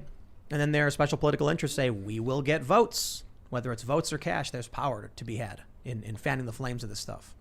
Well, there's money everywhere. That's, the medical system, academia. I mean, it's just a big money machine. The pharmaceuticals we talked about, the billions they give in lobbyists, the food process. So all of it gets back to, follow the money for sure. But at the end of the day, principles always are more powerful than force. And good always supersedes evil. We just got to hang on to it. There are just some bad people who I think it's a lack of empathy, in a sense. They don't care what happens to other people. Perhaps it's a combination of utilitarianism and nihilism or callousness or some measure of each, individual idea existing within people. One of my favorite stories I tell people is this: back when I was, growing up in Chicago, there were people who would, sell pot, right? And it was like a really risky thing to do. You know what I mean? You might make money doing it, but it's super illegal. And I remember meeting some guy, and he was talking about how people were really dumb. He's like, man, you got people in this neighborhood, they're so stupid. You know why? They sell dope. They're selling pot. Why would you do that? And then I was like, what do you mean? They're trying to make money, and it's like an easy way to make money. He's like, no, it isn't. He's like, you know what I do? He's like, I call local venues. I ask them what bands are playing this weekend, Friday or Saturday. I call the band and say, hey, I'm going to make shirts for you to sell to your audience, and I'll take 20%. And they'd say, okay. And then he'd go to a print shop. He'd spend, a couple $100 on shirts, sell them all out to this band's fans, make himself a couple grand in a weekend, totally legally. And he was like, I make more money working one day out of the week than all of these people selling dope. Why are they doing it? They're not thinking. They're being told lies. They're being told it's an easy way to make money. It's not true, man. There's better ways to make money. So I bring this up because there's a lot of people who are grifting, who are manipulating, who are trying to make a quick buck. But there's really easy ways to make legitimate money if you just think and you work hard. Well, back to this board of directors. I mean, you can talk about what they did, evil, this, that, and the other, and just how wrong, and it's horrific. but it's their problem. It's not my problem. All Yeah. I can do every day is wake up and put the best version of John forward that I can put forward. And as long as I'm better than myself and I'm better than the people around me, then hopefully that'll spread a lot better and a lot more poignant and a lot more graceful than people that are doing wrong. I believe that. So when we had people from your crew show up, we also had a bunch of free. You sent us some pizzas. Right. So we're downstairs and Papa John's Pizza shows up. I was told by some of the people who are working with you that they were like, oh, send him a picture. He will point out everything that's wrong with the pizzas. And at first I was like, do you mean like the since he left, they've ruined the pizzas? No, just like the pizzas aren't perfect, right? So actually one of the first things you do is you come in, you're like, let me take a look. And then you pointed out, here's where they made mistakes. This should have done this. This should have been better. I only bring this up because you mentioned there was a bonus thing that you had. Right. That you were paying out a decent amount of the profits and bonuses to your staff. That's true? Right. Well, the guest experience can't exceed the employee's experience. If the employee's having a miserable day at work, they're going to take it out on the guest. So we always put the employees first. And a big part of that was we made them feel like owners. And we did that through profit sharing. And if you got the product right and you got the service right and you had a good attitude, usually the customer was pretty happy. So we figured out how to measure that. We put out a great pizza, and when they got it right and with good service and good attitude, then we paid in bonuses in the tens of millions of dollars. So our employees, not only were they getting promotions and getting raises, they were getting huge bonuses. And so that was what I call a win-win-win-win-win. Was there a percentage that you allocated to this? Well, the managers, for example, are 20%. But it goes right up from the manager, right up the supervisor, right up even to the people in the office. The executives all get paid. It's another thing we did. We had the bonus system aligned from top to bottom. So most corporations, the guy not only at the top gets his $4, $5, $6, $7 million, and the people at the bottom getting taken advantage of, which is immoral. It's unethical. We made it so that the guy at the top couldn't get a bonus unless the folks doing the heavy lifting at store level got a bonus. So the bonus system had a total alignment, total integrity, and that was one of the most powerful things we did is bonus from bottom to top. Does that system still exist after you've left? No. The first two things they did when I left was they took out the measurement system. So if you don't measure it, they're not going to do it. If you don't reward, what was that measurement system? Measurement met the quality, which you just alluded to, the 10-point scale on the quality of the product, how long it took to get the pizza there, how many times the phone rang, did the driver have a hat on, did the driver smile, that kind of thing. The measurement system, the matrix to measure the quality, and what we call demonstrable value, which is basically the customer experience. And the second thing they took out was the principles. We really are big on principles, and we think you got to have core values. Every company has core values. FedEx is going to have different core values than GM, and GM is going to have different core values than Papa John's. Core values are nice, and they're pretty specific to whatever company, but principles are universal. So mutual respect, kindness, thoughtfulness, collaborative alliances, win-win-win, authenticity. Those are all like gravity. They're just there. And you can fight principles all you want, but principles, like gravity, sooner or later are going to win.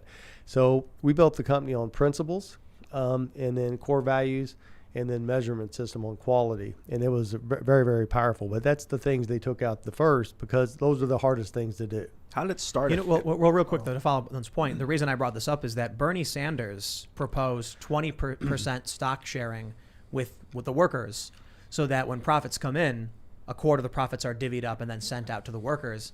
It's fascinating to me that, I've heard quotes from you about minimum wage being too low. You're talking now about this bonus structure, and it sounds like a lot of the things the left claims to want, you are actually doing. Chick-fil-A gives half the money to their managers. Half the profits go to the store manager. So I'm big on ownership, and I'm big on splitting the pie up. If you give the employees, say you're making $100,000 a year, and you give the employees 30,000 of it, believe it or not, within a year or two, they're going to have that number up to 140 or 160. Yeah. So they want to make money. I know. And so that 70% of 100 is, if you had 100% 100 within 2 or 3 years, the 70% of the number is going to be a bigger number. So yeah, it compounds itself for sure. Chick-fil-A, they pay their staff really well also, right? They do everything well. I mean, they're principle centered. I don't like to get too much into religion, but they're definitely spiritual. Yeah. They obey universal laws and universal truths.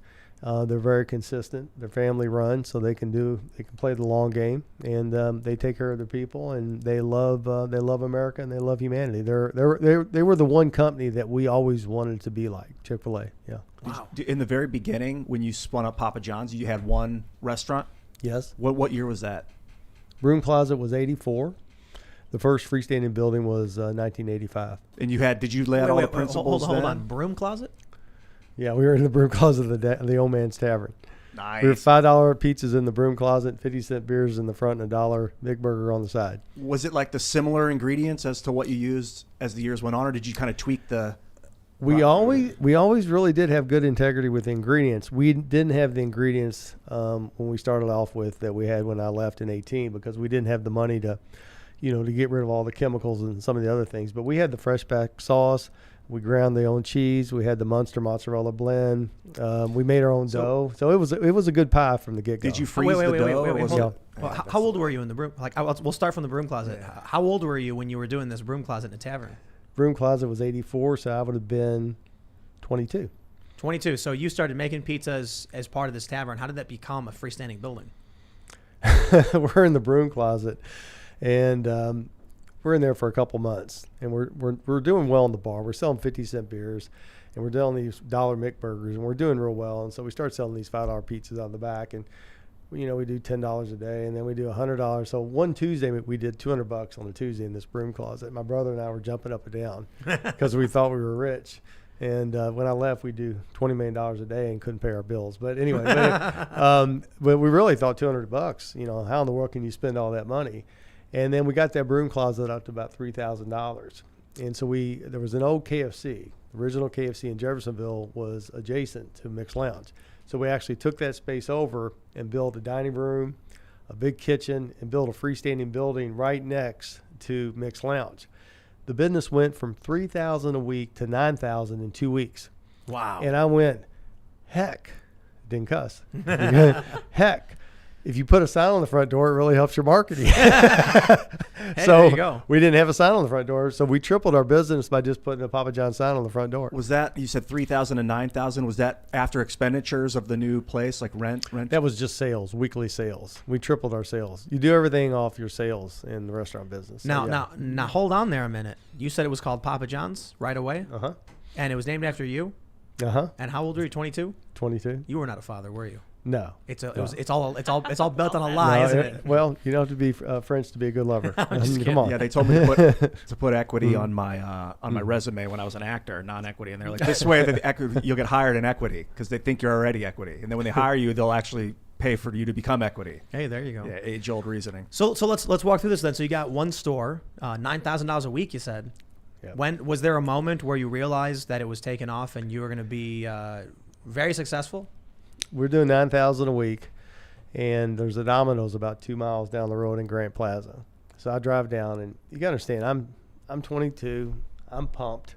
We're killing it mixed. We're killing it with the beer, killing it with the pool tables, killing it with the McBurger, and now we're killing it with the pizza. So we're having a big time. We're 22, 23 years old in Jeffersonville, Indiana, making $130,000 a year. Wow. Selling $5 pizzas and 50-cent beers. So I walk in this Domino's, and I look at the manager, and I said, "What are you doing a week?" He said, "Yeah, I'm doing 6,000 a week." And I looked at him and said, "We're doing 9,000.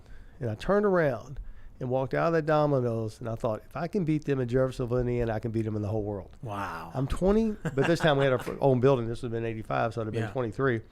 I'm 23 years old, and I thought like that. I thought we can rule the world. We can beat them in Jeffersonville. We can rule the pizza world. Yeah, I know. We thought that way. I mean, I look back and I go, man, I really was crazy. You did it.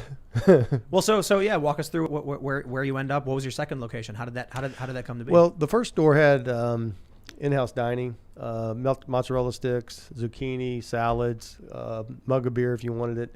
And the consumers didn't like the dining room. They liked it delivered. And the dining room was all the expense in the capital outlay. So the second store, we went to the formula, put $100,000 in to build it, do $10,000 a week in sales, make 10% profits with $1,000 a month rent. And that formula got us to about store 20 or 25, which would have been 1989, 1990. And then from there, we just kept getting a little bit better and kept growing that top line. And then, as I said, went public in June of '93. Did Domino's have a dining room too? No.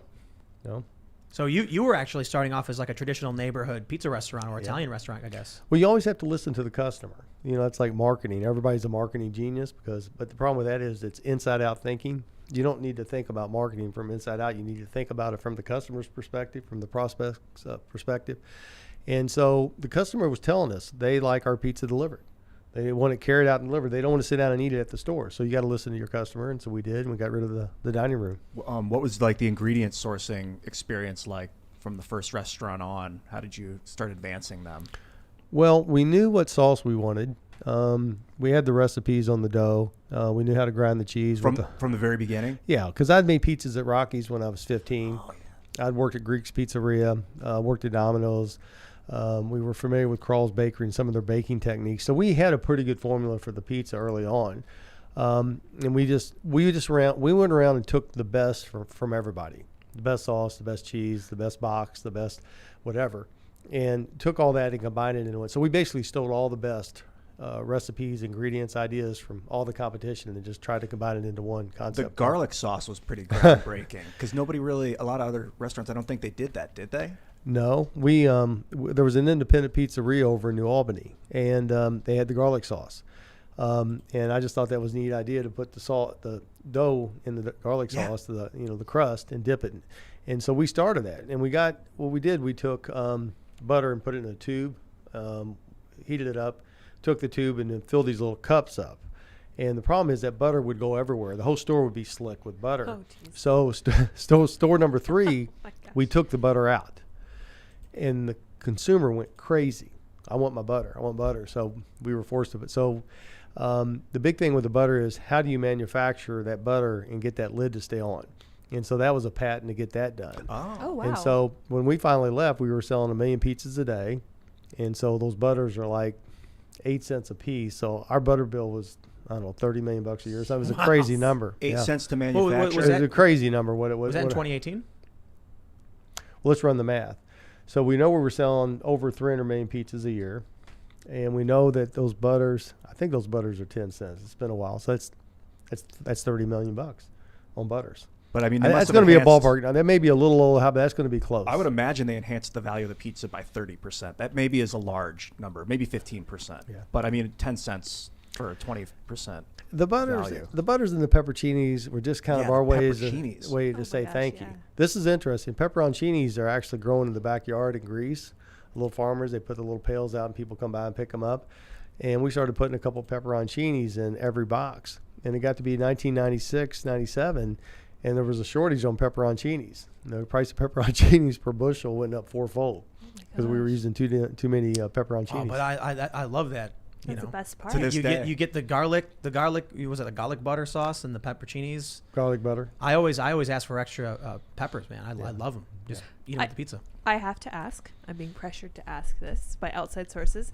What happened with putting soy into your pizza? I guess there was some conversation about that going back a couple years, I guess. I don't really know. I'm really not really up to date on soy. Some of the oils that we use on the dough machines could be soybean based, Right. but I don't know if there's a lot of soybeans. Soybeans used for fillers. We didn't use a lot of fillers, if any. Okay. But remember, it's been 5 years since I've been in there, Right, so I'm not sure right. what they're putting in it. Interesting. Hope it's not soy. So let's because we do hard hitting journalism here at Timcast.com. I actually want to pull up these ingredients: Domino's, Pizza Hut, and Papa John's. And so your slogan was better ingredients, better pizza. We order pizza all the time. We got a ton of people working here now. It's growing by the day, and so I frequently just try and get everybody some food. We bring it in, and we have these sit down meetings kind of things we do. Everybody sits down. It's like a family dinner, but for the staff. And so we'll do pizza. We've ordered Pizza Hut before. I won't order Pizza Hut ever again. I looked up their ingredients. I want to show people something that's interesting to me. We got the ingredients from Domino's.com. I just Googled this. All right. I got their Brooklyn, their handmade pan crust, their hand tossed crust, because again, hard hitting journalism, right? This is the stuff you guys really want to know about. I look at their hand tossed crust, and it's got like maltodextrin, it's got dough conditioners, sodium, stearoyl lacetate, enzyme calcium sulfate, ascorbic acid, vitamin C, which is vitamin C, calcium phosphate, L-cysteine, yeast, cornmeal, they mention they break down what enriched flour is and what's in it, so folic acid and stuff like that. But I noticed there's these dough conditioners. I don't know what that is. That's potassium bromate, but they're not calling it potassium bromate anymore because they use it in yoga mats. Now, what? Yeah, it's a chemical that's in yoga mats that they put in bread as a treatment. It's disgusting. Well, so hold on. It's illegal in Europe. Let me pull up the weirdest thing. Is I looked up Pizza Hut, right? So this is nutritionix.com Pizza Hut ingredient search. Maybe this is wrong because it's not pizzahut.com. But they say in their crust they do enriched flour. Then they say, okay, so where's that end? Okay, water, yeast, soybean oil, and then it contains vital wheat gluten, sugar, enzymes, ascorbic acid, sucralose, pan oil, soybean oil, TBHQ added to protect freshness. Sucralose is splendid. It's an artificial sweetener. They're putting a fake artificial. I don't like drinking that stuff. I don't like eating it. That was really weird to me. And then I look up Papa John's, and it's unbleached enriched wheat flour, that's used by the other ones. Enriched. And then it says sugar, soybean oil, salt, yeast. The ingredients list on Papa John's, it's like They use soybean oil. that's what I want to ask I've about. been using olive oil. That's why I decided to bring this up because Lydia asked about soybean oil. When I did Lev, we did have olive oil in the dough. That was one thing they took out, and it didn't have 100% olive oil, but we did put olive oil in, and they didn't. It was one of the things, the corners they cut, but I'm delighted to hear they didn't cut more because remember, this is now run for Wall Street. This thing's run for EPS. This is not run for the employees or for the team members or for the quality of the product. So if they're staying pretty clear with this, pretty clean with this, that's a real good thing to uphold that better ingredients, better pizza promise. But did you always have soybean oil in it? We always had soybean or canola oil in the sauce. We always had some oils. Yeah. Did you use different oils in the sauce? Oh yeah, the sauce uses olive oil. The sauce. Olive oils are tough, and that's one of the things that you get what you pay for. The better quality of the oil, the more it costs, more money it costs. The garlic butter, you can really cheat on the garlic butter and use a cheaper oil, but I think it really hurts the quality. Yeah, for sure. But again, I've been out of the system for 5 years. I'm not exactly sure. Do you make pizza at the house now? Oh yeah, I got a pizza oven. Like a brick oven?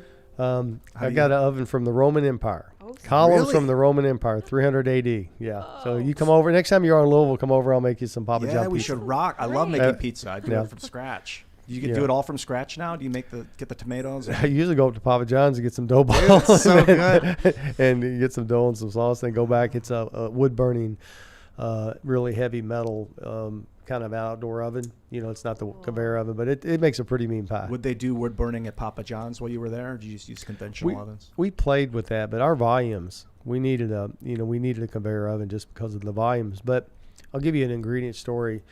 We went to Hutchinson, Kansas to look at sausage and beef. And when I went to the factory, because I eat sausage, John's favorite's pepperoni sausage, 6 cheese, I was appalled at what they were putting in the sausage, the hoof of the cow, the face of the cow. It was bad. Whoa. And I said, no. I went, and we at the time probably had 600-700 stores. And they said, well, no, that's just the way we do it. And I go, it's not the way I'm going to do it. And we're going to have the tenderloin, the good part of it. I had to wrestle with them for 3 or 4 months, and we were spending a lot of money to get them to get all the chemicals out and to use the best parts of the cow or the pig to make the product. And that took some real doing. So when we hired kids out of college, these food scientists, we tried to get them to learn how to take chemicals out. And what you were just reading on that list, these kids have been taught how to add stuff, and they looked at me like I was crazy. I said, we need to get this stuff out of here because you no idea what it's doing to your stomach and to the evolutionary part of our system that doesn't know how to deal with all these chemicals. And we lost a lot of food scientists because they like putting stuff in. They like putting all those chemicals in and being kind of a witch's brew of chemicals to make up, taste or, to extend the product, whatever. And we said, no, we like to keep things real simple. And if I can't read it in 2 or 3, 4 ingredients per ingredient, and I can't pronounce it, then I don't want it in the product. And that took some doing. And that was over $100 million a year when I left. I don't know if they're still doing it or not. What you would spend in it to get the stuff out was over $100 million to walk it. I thought so. Now, there's 2 ways to look at this. One is you want to keep the integrity of the better ingredients, better pizza promise alive and well and healthy by walking the talk, and walking the talk costs a lot of money. The flip of that is processed foods may be addictive. So we may be actually putting something in the product that wasn't as addictive as if you put the stuff in there. So we never got around to figuring out, were people eating less Papa John's because it didn't have chemicals in it and wasn't addictive. But that was a trade-off that we looked at. Similar with social media, they have like slot machines where like they make you addicted to these social media platforms. And you want to get the likes. And Yeah. you know what scares me, man, is that Dave Thomas, Wendy's, he was very much a better ingredients kind of guy, or at least that's the way I remember. I was a little kid. I remember going to Wendy's and they had a salad bar. Yeah. But as soon as Dave Thomas passes, it goes Wall Street, right? They want to make the profits, crank the profits up, crank the margins up, cut costs, cut corners, and then you end up with worse ingredients, worse burgers, right? Well, take KFC. KFC's had at one time great fried chicken. Average KFC does about $1.2 million in volume. The average Chick-fil-A does $5 million. Wow. So when you start running the business for Wall Street, you can have some short-term success, but in the pizza category in particular, it's so hyper-competitive that if you're playing games with product quality and not really taking care of your employees, then sooner or later it's going to catch up with you pretty quick. I worked at Wendy's in 1980 when we used to patty the beef in the back and do everything by scratch. Please, I'm sorry. Oh, especially with bread. I mean, if you eat a bread with a preservative in it, it stays in your system. If you eat a pure bread, flour, water, sugar, yeast, maybe some salt, well, definitely some salt, it like passes through you almost like water. Like it's your body just. I don't know if that's a good thing, Ian. You can eat so much more organic bread without. You don't feel bad. Preservatives. No, exactly. I'll tell you this. Remember that Popeye's chicken sandwich thing? They were trying to claim it was the greatest thing ever. There were people on social media being like, "Wow, it's better than Chick-fil-A," and I was like, "How's that possible?" I went to Popeye's. I got the sandwich. I did not like it. I thought it was bad. And it was a chicken sandwich, right? I don't want to say it was bad, but Chick-fil-A is really, really good. And whenever we go to Chick-fil-A, the service is great. Yeah. People are working really hard. Everything is clean and set up properly, and it's just like it's a well-oiled machine.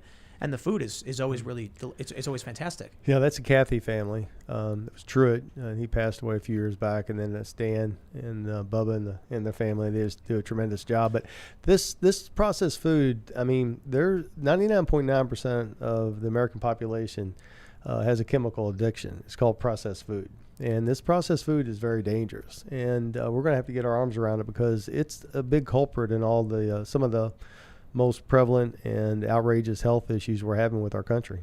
I heard this, it may be apocryphal, but I heard that after Colonel Sanders franchised out and sold, he went back to he went to go try the new KFC, and he said it was awful and disgusting or something like that. Maybe that's not true.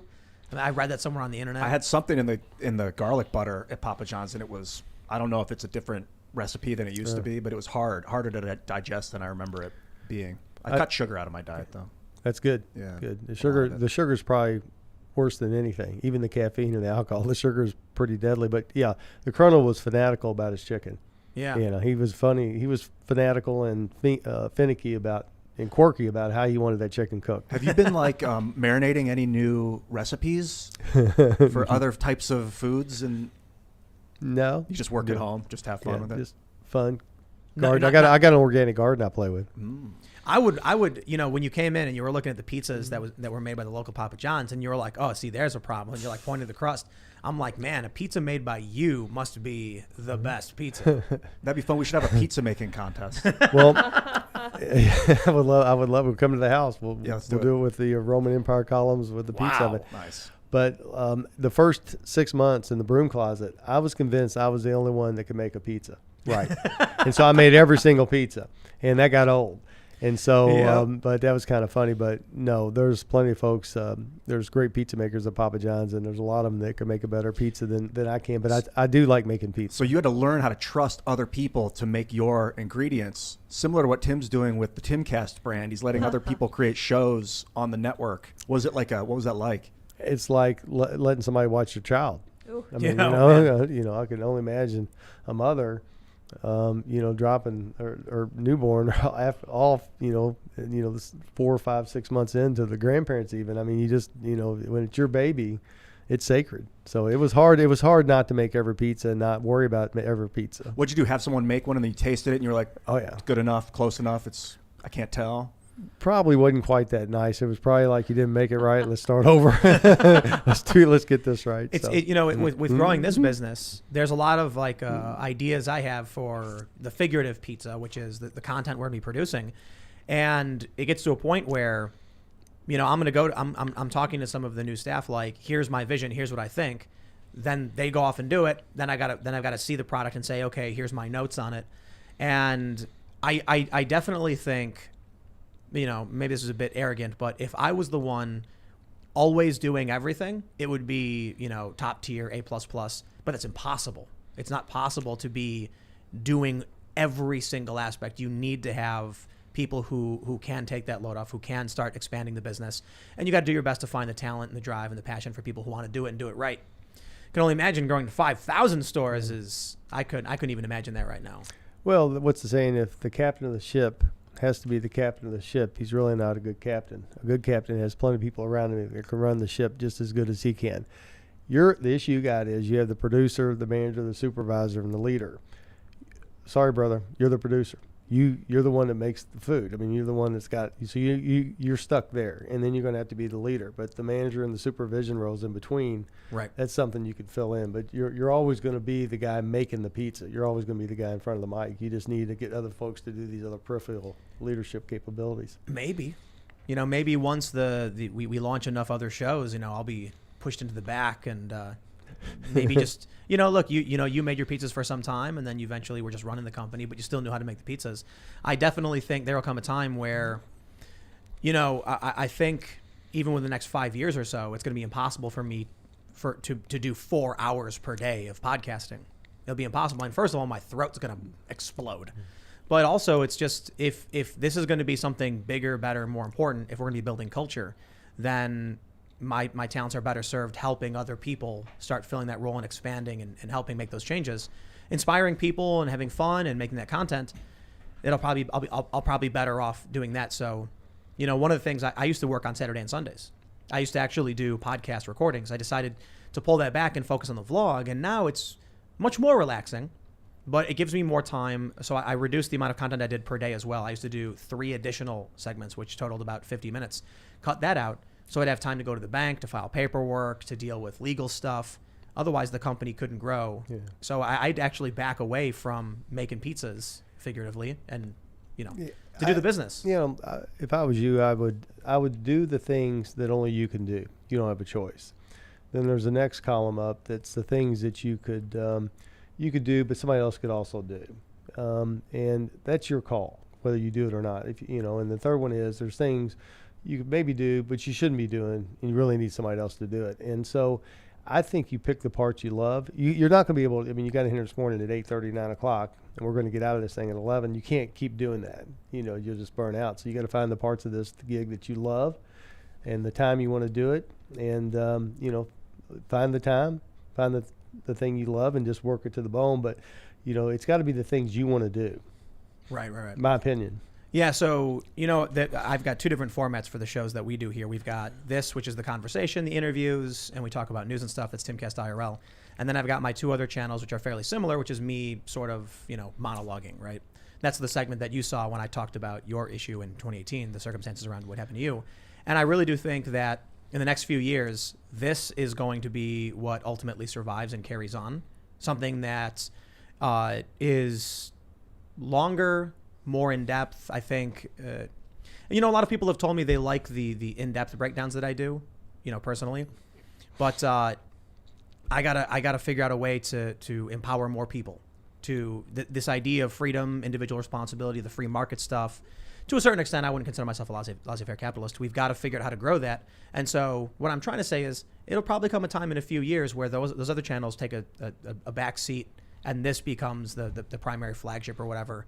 But that's only going to be because we'll have 100, 200 employees producing movies, documentaries, other podcasts, and just have this massive network.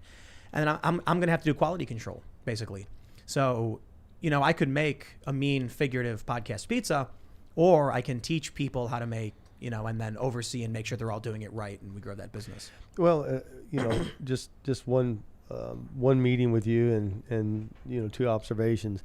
remember, I did not see this board of directors doing what they did. I did not have that awareness. I think your gift is you have an acute ability to really be able to cut through things and really get to the heart of what's going on real quick. And you do it in a way that's actually very congenial. It's very, it's very nice, which is most guys that are that sharp usually are pretty poignant with their bite. But I think you've got a great way of just cutting through the nonsense and getting right to the meat of the matter. That's going to be a tough attribute to replace. That's a gift. That's really a gift from God. It is, but I also think that I've made mistakes. I've trusted people I shouldn't trust. I've dealt with business. It is not easy. Man, what's fascinating is the things I've already dealt with in trying to run and start business. The board of directors thing you didn't see coming, but I have to imagine that throughout your career you had a ton of beef and problems and complaints and threats of lawsuits. Well, good judgment comes from bad judgment, and bad judgment comes from bad experience. True.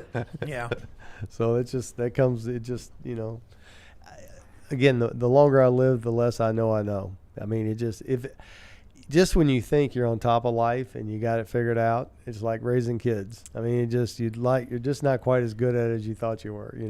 There's always something coming from somewhere, and that's just what makes life so interesting. Let's take some super chats. Talk to the audience. See what they got. They got a lot of questions for you and a lot of positive statements, it seems. If you haven't already, smash that like button, subscribe to this channel, and go to timcast.com, become a member. We'll have a bonus segment coming up just after the show. Usually goes up around 11 or so p.m. All right. Clayton Pahuna says, I ate 40 pizzas in the last 30 days. Is that true? Did you eat 40 pizzas in 30 days? No, I didn't say I ate. Who's this, by the way? It's just a user, Clayton. Clayton? Do you get to ask him where he's from? Or no. Right, so they comment and we get a list of their chats. Hey, Clayton. A little bit word trickery there. It doesn't say I ate 50 pizzas in 30 days. It said I had 50 pizzas in 30 days.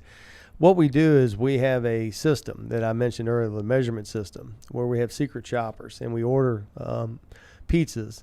And we order enough that we know through a bell-shaped curve with standard deviation who's doing what. So we get enough orders. I think in the last 9 months, I've ordered about 900 Papa John pizzas because I own stock and I kind of watch what they're doing. So I want to know what they're doing. And as you saw earlier, I can look at a pizza and tell you if they're doing it right or not. So we didn't eat 50 pizzas in 30 days, but we did have 200 pizzas in 2 months. Wow. That you sampled? Sampled it, looked at. Oh, okay. Maybe took a bite out of every. And the media spins it to make it seem like you're sitting there just guzzling pizzas. Like, we got a lot of publicity off of it. It just wasn't true. Oh, well. Rainer Chen says $10 in honor of Papa John. Maybe use it to buy Pizza Hut for later. Papa John, I'm a big fan. Love the Whopper, by the way. Whoa, what? Mix it all in there. Wow. Now here's the important question. Kyle Miller says, John, do you still have your Z28 Camaro? I do. I bought that car when I was 15, washing dishes at Rocky Sub Pub for $1,600. I sold it October of '83 for $2,800 to get Daddy out of bankruptcy, and then I bought it back in 2009 for $275,000. Yes. So I'm not a very good hog swapper here, so don't go in business with me. I'll not make you any money. But yeah, I have that in a vault in the basement of my house. Wow. The original car. That is an awesome story. Yeah. You had to sell it to help out your family. Is that what happened? Yeah. Old man was bankrupt in Mixed Lounge, and we sold it for $2,800 to get a load of beer to get us through the weekend. It's funny that in '83, $2,800 was more valuable than $150,000 or whatever it was in 2008. Like, it's so relative money, the amount of money you have and use. Well, they had a sucker on the line that wanted the car. Me. Oh, yeah. Does it still drive? Oh yeah, it's fast. It's 155, 160 mile. It's an 8.2, 8.75 mile car. Yeah, it's a bad car. Awesome. And when you come over to make pizzas at the house, I'll take you for a ride in the car and nice. I'll show you my 26 car museum that really only has 3 cars. Yeah, I don't have a 26. They always say I have a 26 car museum in my basement. It's 3 cars. So. Are you getting more? All right. No, it's all to hold. All right. Release the Craggle says, Heart Your Pizza. The name's Ben. Was my birthday the other day. Would make my year to have a, quote, have a Papa blessed day from you, Papa John for President 2024. And this is who? This is Release the Craggle. That's their name. Release the Oh, Craggle. his name's Ben. Ben. Yeah, his name's Ben, and he would love for you to say, have a Papa blessed day. Ben, we love you, Papa John's. Have a Papa blessed day. Happy birthday. Nice. All right, let's see. Curious Mishap says, yo, Papa John, my second job ever was at a Papa John's in 2014. Legit my favorite pizza. I'm actually a fan. Thank you for being the best. You're my inspiration. Well, thank you for that. I appreciate that. And you're my inspiration. You're the ones that make Papa John's great every day. So thank you. All right, let's see.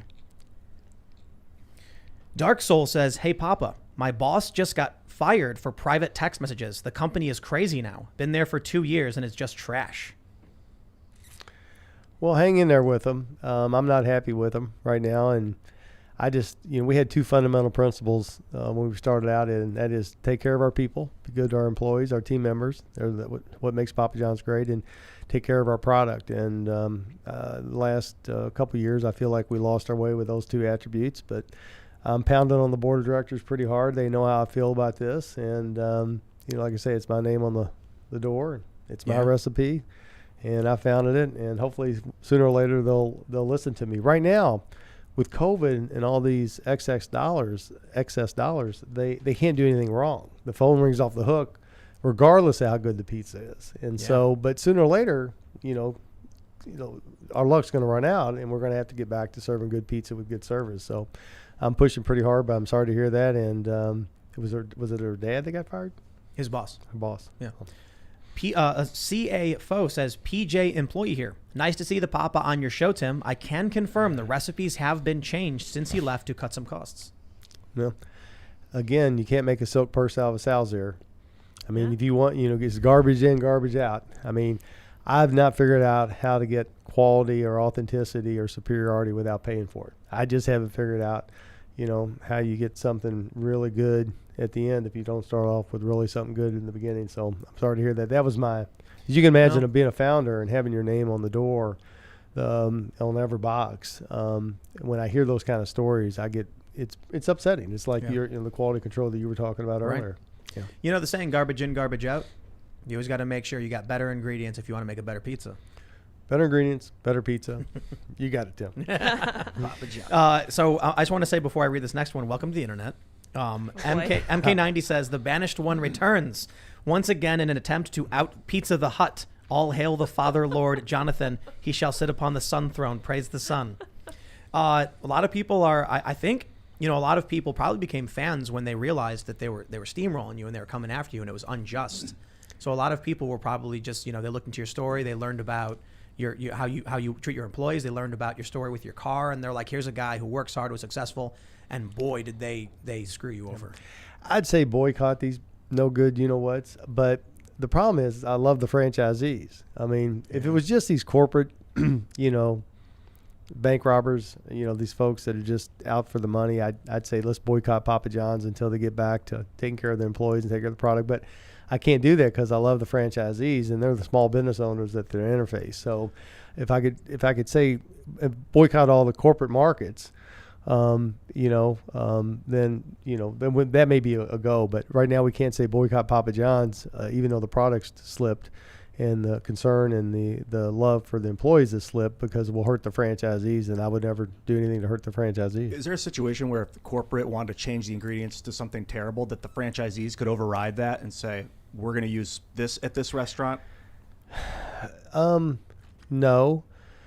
They could be pretty verbose about it and boisterous, but you got to understand the franchisees are probably going to want to go along with the cheaper ingredients because they'll make more money short term. So franchisees are probably a little bit more looking at the finances and the economics, whereas a founder looks at it from the spirit and the soul of the brand, from the authenticity and the quality and the passion for doing it first class. So that's why I like a business like Papa John's. We were public and we were big. We had scale. It's not, that's a good thing. But we ran it like a family-owned business with regard to people and product. And I think I like the balance of those two. You have to have professional management. You want to run things tight, but you also want to have that human touch in there. This is interesting. Manifested Destiny says, I will always believe John got railroaded because he outed the criminal mob running the University of Louisville. He messed with the corrupt Louisville establishment that still hasn't faced any charges. Is that true? What happened with that? Amen, sister. She nailed that. Yeah, we we got rid of we cleaned. There was a 3-legged stool, which is really a 4, but 3. The 3-legged stool on the University of Louisville, and it was corrupt. Was the board of trustees. We had to get rid of that. Was the athletic department. We had to get rid of all those folks. They were paying athletes big money to come to Louisville. And then the foundation, which they embezzled money out of. So we finished all 3 of those. What she's referring to is the next was the faculty. The faculty has tenure, and you can't fire them. Right. And no matter what they do, you can't fire them. And we were going to put a stop to that and make sure that we're here for the kids, and we're here to better their education. We're not here so that you can make $200,000 a year and go to Italy, every other year. So we ruffled a lot of feathers trying to clean that university up. Myself, David Grissom, and we had a great board of trustees. We worked hard on that for about 2.5 years. But remember, we're hitting them from the top with a 3-legged stool, getting ready to be the 4th. And then we have this entrepreneur classes inside that university. So we're stepping on a lot of toes with free markets, entrepreneurship, voluntary exchange, and at the same time cleaning house over here from an administrative level. Wow. Jonathan Warner says, "Sir, when I was in training nearly a decade ago, you presented me and my brothers with pizza and a hell of a drag race with your beautiful Camaro. You honored my brothers that day, and from the bottom of my heart, I thank you." Appreciate you being out the races. The one thing I did love is running that Z28 with Don Schumacher, Lear Pritchard, and that whole team. And one of the things they did when they ousted me is they took my car away from me and wouldn't let me race anymore. So I miss those days at the racetrack with NHRA. That was fun to be with the fans. They're the greatest fans in the world, and I got to race that car. And then to your point, we got to give money away just about every other weekend for some kind of charity. Sometimes military. Yeah. All right. This one is fantastic. Matter B Gaming says, "Sell Ian is a pirate t-shirt for $40. Then give us the option to download a copy for free so we can see how much money is lost to piracy." Love it. That's actually a good idea. We've been arguing about whether downloading content that's being sold is. And I mentioned you guys beforehand that if someone idea for a future currency with our new crypto thing would be if someone took my digital art and sold it, the crypto would pay them and me. It would go to the creator's wallet. And then the creator, I could say, like, they get 1% of the sale for selling my stuff. This is kind of off topic. I'd rather talk about pizza. All right. Penny for your podcast says, "Papa John, I got to know, what's Peyton Manning like in real life?" Peyton's funny. He's cool. What you see is what you get. That's great. We did a lot of commercials in a short period of time, but got very close to he and his wife, Ashley. Had two children, twins. Marshall and Mosley. Was friends with Archie and Olivia, so I got pretty close to the family. Eli, he's just a class act. Another brother, Cooper. So just a neat family, good values, and great endorser of our product. When this all went down, he called me, said, "What's up?" I go, "I had no idea what's going on here." And I said, "You need to do one thing, Peyton. Until I get to the bottom of what they did, you just need to stay clear of me." And, the phone kind of got quiet. I said, I don't know how they did this. I don't know what they did. There's just no history of this, Peyton. Yeah. And I said, but I just don't want to tarnish your reputation. And I think he really appreciated that. And that was the last time we talked. Wow. I love that guy. Yeah. Wow. Wandering Mage says, "My father used to work for Papa John's a long time ago, and he always vouched for how well the pizza was made. But we've noticed a drop in quality recently. Can't have Papa John's without Papa John, I guess. Stay strong, Papa John." Thank you. God bless. I appreciate that. And one thing, it's kind of like when you get a little bit out of shape, you kind of like it's pain to get back in shape. To make the pizza really well and to run the stores really, really well, it's just hard. It's every day. And they've gotten a little bit out of shape. And they know if I come back in, first thing we're going to do is have to clean our act up. And I think that's a little bit of deterrent for the franchisees to want me to come back. Because we are going to, if we do get back, if they crash the thing, which we've crashed it 3 times before with bad product and bad service and no measurements and no principle. We've done this before. We've seen this movie. I've never seen it with COVID, and it's a whole different environment. But the first thing you do is you have to go back to the basics, and the basic is food quality and great people. And that's going to take a lot of work. It'll take 5,000 stores in the kind of shape it's in. It'll take a year and a half to get them back in shape. Did you ever experiment with drone delivery service? No, and I like it. I like the drone. I mean, I hope we can pull that off because They're doing the cars now. I think Domino's announced they got that car that drives the pizza to your house. I like that concept because you can put a central kitchen in the middle of the city and not have to build all these restaurants. You just build one giant kitchen and just deliver the pizza with Automatic drones. kitchens too. Yeah. The pizza is all automated. And The everything. drone comes in through the ceiling, gets the pizza, and then takes off. I got a question. Like an Amazon warehouse. There's a certain amount of stores that are corporate and a certain amount of stores that are franchise. Is that how it works? Yeah, when I left, approximately 5,000 stores, 600 U.S. corporate, about 2,000 international franchise, and then about 2,400 North America franchisees. Wow. So, yeah, 600 corporate stores is what we had when I left in 17. So are you allowed to open your own franchise? Have your own? Me now? Yeah. I don't think they would go for that. They're not very happy with me right now, and I'm not very happy with them. I'd imagine if you did, like, people would be like, I'm going there. They would want to drive in and have like the real Papa John's, you know? That's a distinct possibility, and I don't have a non-compete, so I can go. I can do whatever I want to do. And there's no It patent would be on the amazing. ingredients. No. Like the recipes don't have. Do they have patents? The recipes? How's that work? I mean, I know the recipe because they're my recipes. I mean, I don't know if there's have the patent. It's in my brain. The intellectual property rights are in my brain. I don't know if you can trademark that. You could just use a little bit extra sugar, and then it like throws the entire recipe off, right? Changes everything. Yeah, but it's a little bit more complicated than that in a good way. You can know the recipe, but you still don't walk the talk because to do the recipe right costs more money. Right. So the reason that they don't do the original recipe to your call before last is that they're trying to say, you got bean counters running your business. See, they think the consumer's stupid. They think, well, we'll cut this, cut that, change that, not measure it, make a less quality pizza. But you just heard it now. We've had 4 calls where people said the pizza's slipping. That's right. I remember in '95, the pizza just was better. I didn't know anything about the ingredients. I didn't even care about health when I was 14, or 16 or whatever. But it was just better. It was like $4 more, but better. It was be like $12 instead of 10 or something. But we were just so good that my entire family that was the one. When I saw sucralose it's called in Pizza Hut's dough, I said I will never buy that again. No joke. When I go to we're driving. We're going to the skate park. I go to a gas station. I see this drink in the thing, and I'm like, oh, that looks good. And it says like antioxidant fruit with seltzer. And I grab it, and then I buy it, and then I crack it open, take a sip, and I'm like, whoa, that's really sweet. And there it is, boom, sucralose. And I'm like, garbage. Well, here's the deal. The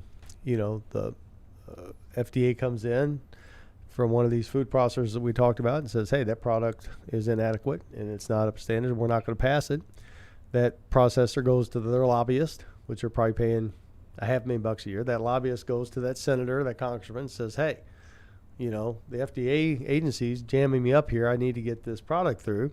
The senator, whatever, calls the agency and says, hey, if you don't pass the product, we're gonna terminate you or get rid of your agency. So the agency is at the beck and call of the lobbyist, i.e., you get all these chemicals and our food supply is poisonous. Yeah, potassium bromate particularly is scandal. That's scandal. It's terrible.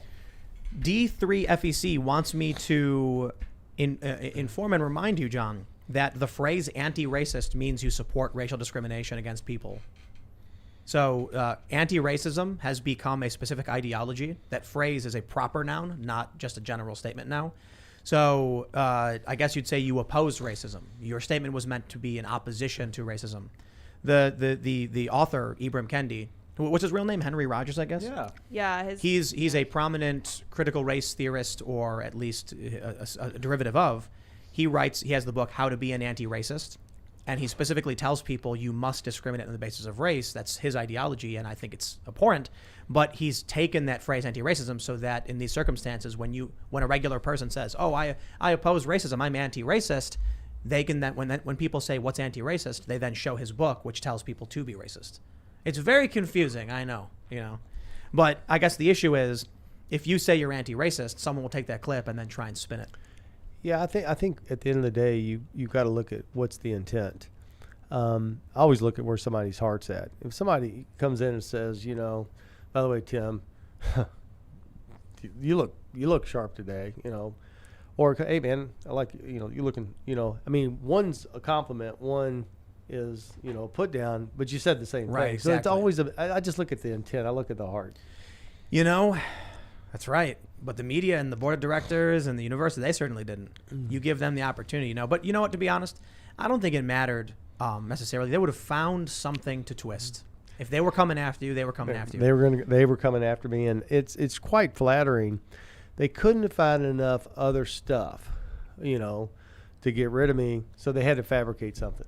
There wasn't enough meat on the bone to say we had a violation of Sarbanes-Oxley, or we have a bad culture, or sales are bad, or we're not making enough money. So what they do, they go out and fabricate a false narrative with racism. There's a less common saying: if somebody wants to steal your bike, no amount of bike locks will stop them.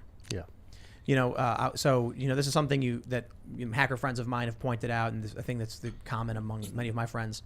If you want to get a security system, it will stop the people who are passing by who look in your window and your door's locked and they'll keep walking. But if you are the target and they're out to get you, they'll find a way. So It sounds like in your case, they were just like, we'll take whatever we can get and we'll make it the thing. Yeah. I think I was a marked man. Yeah. Crandall Logan says, John, you need a restaurant in, please write this down, Smithfield, Utah. Domino's just doesn't do it at all. Someone's got to open a franchise. Smithfield, Utah. Smithfield, Utah. Papa John's, I'm sure you're listening to this. Get on the horn.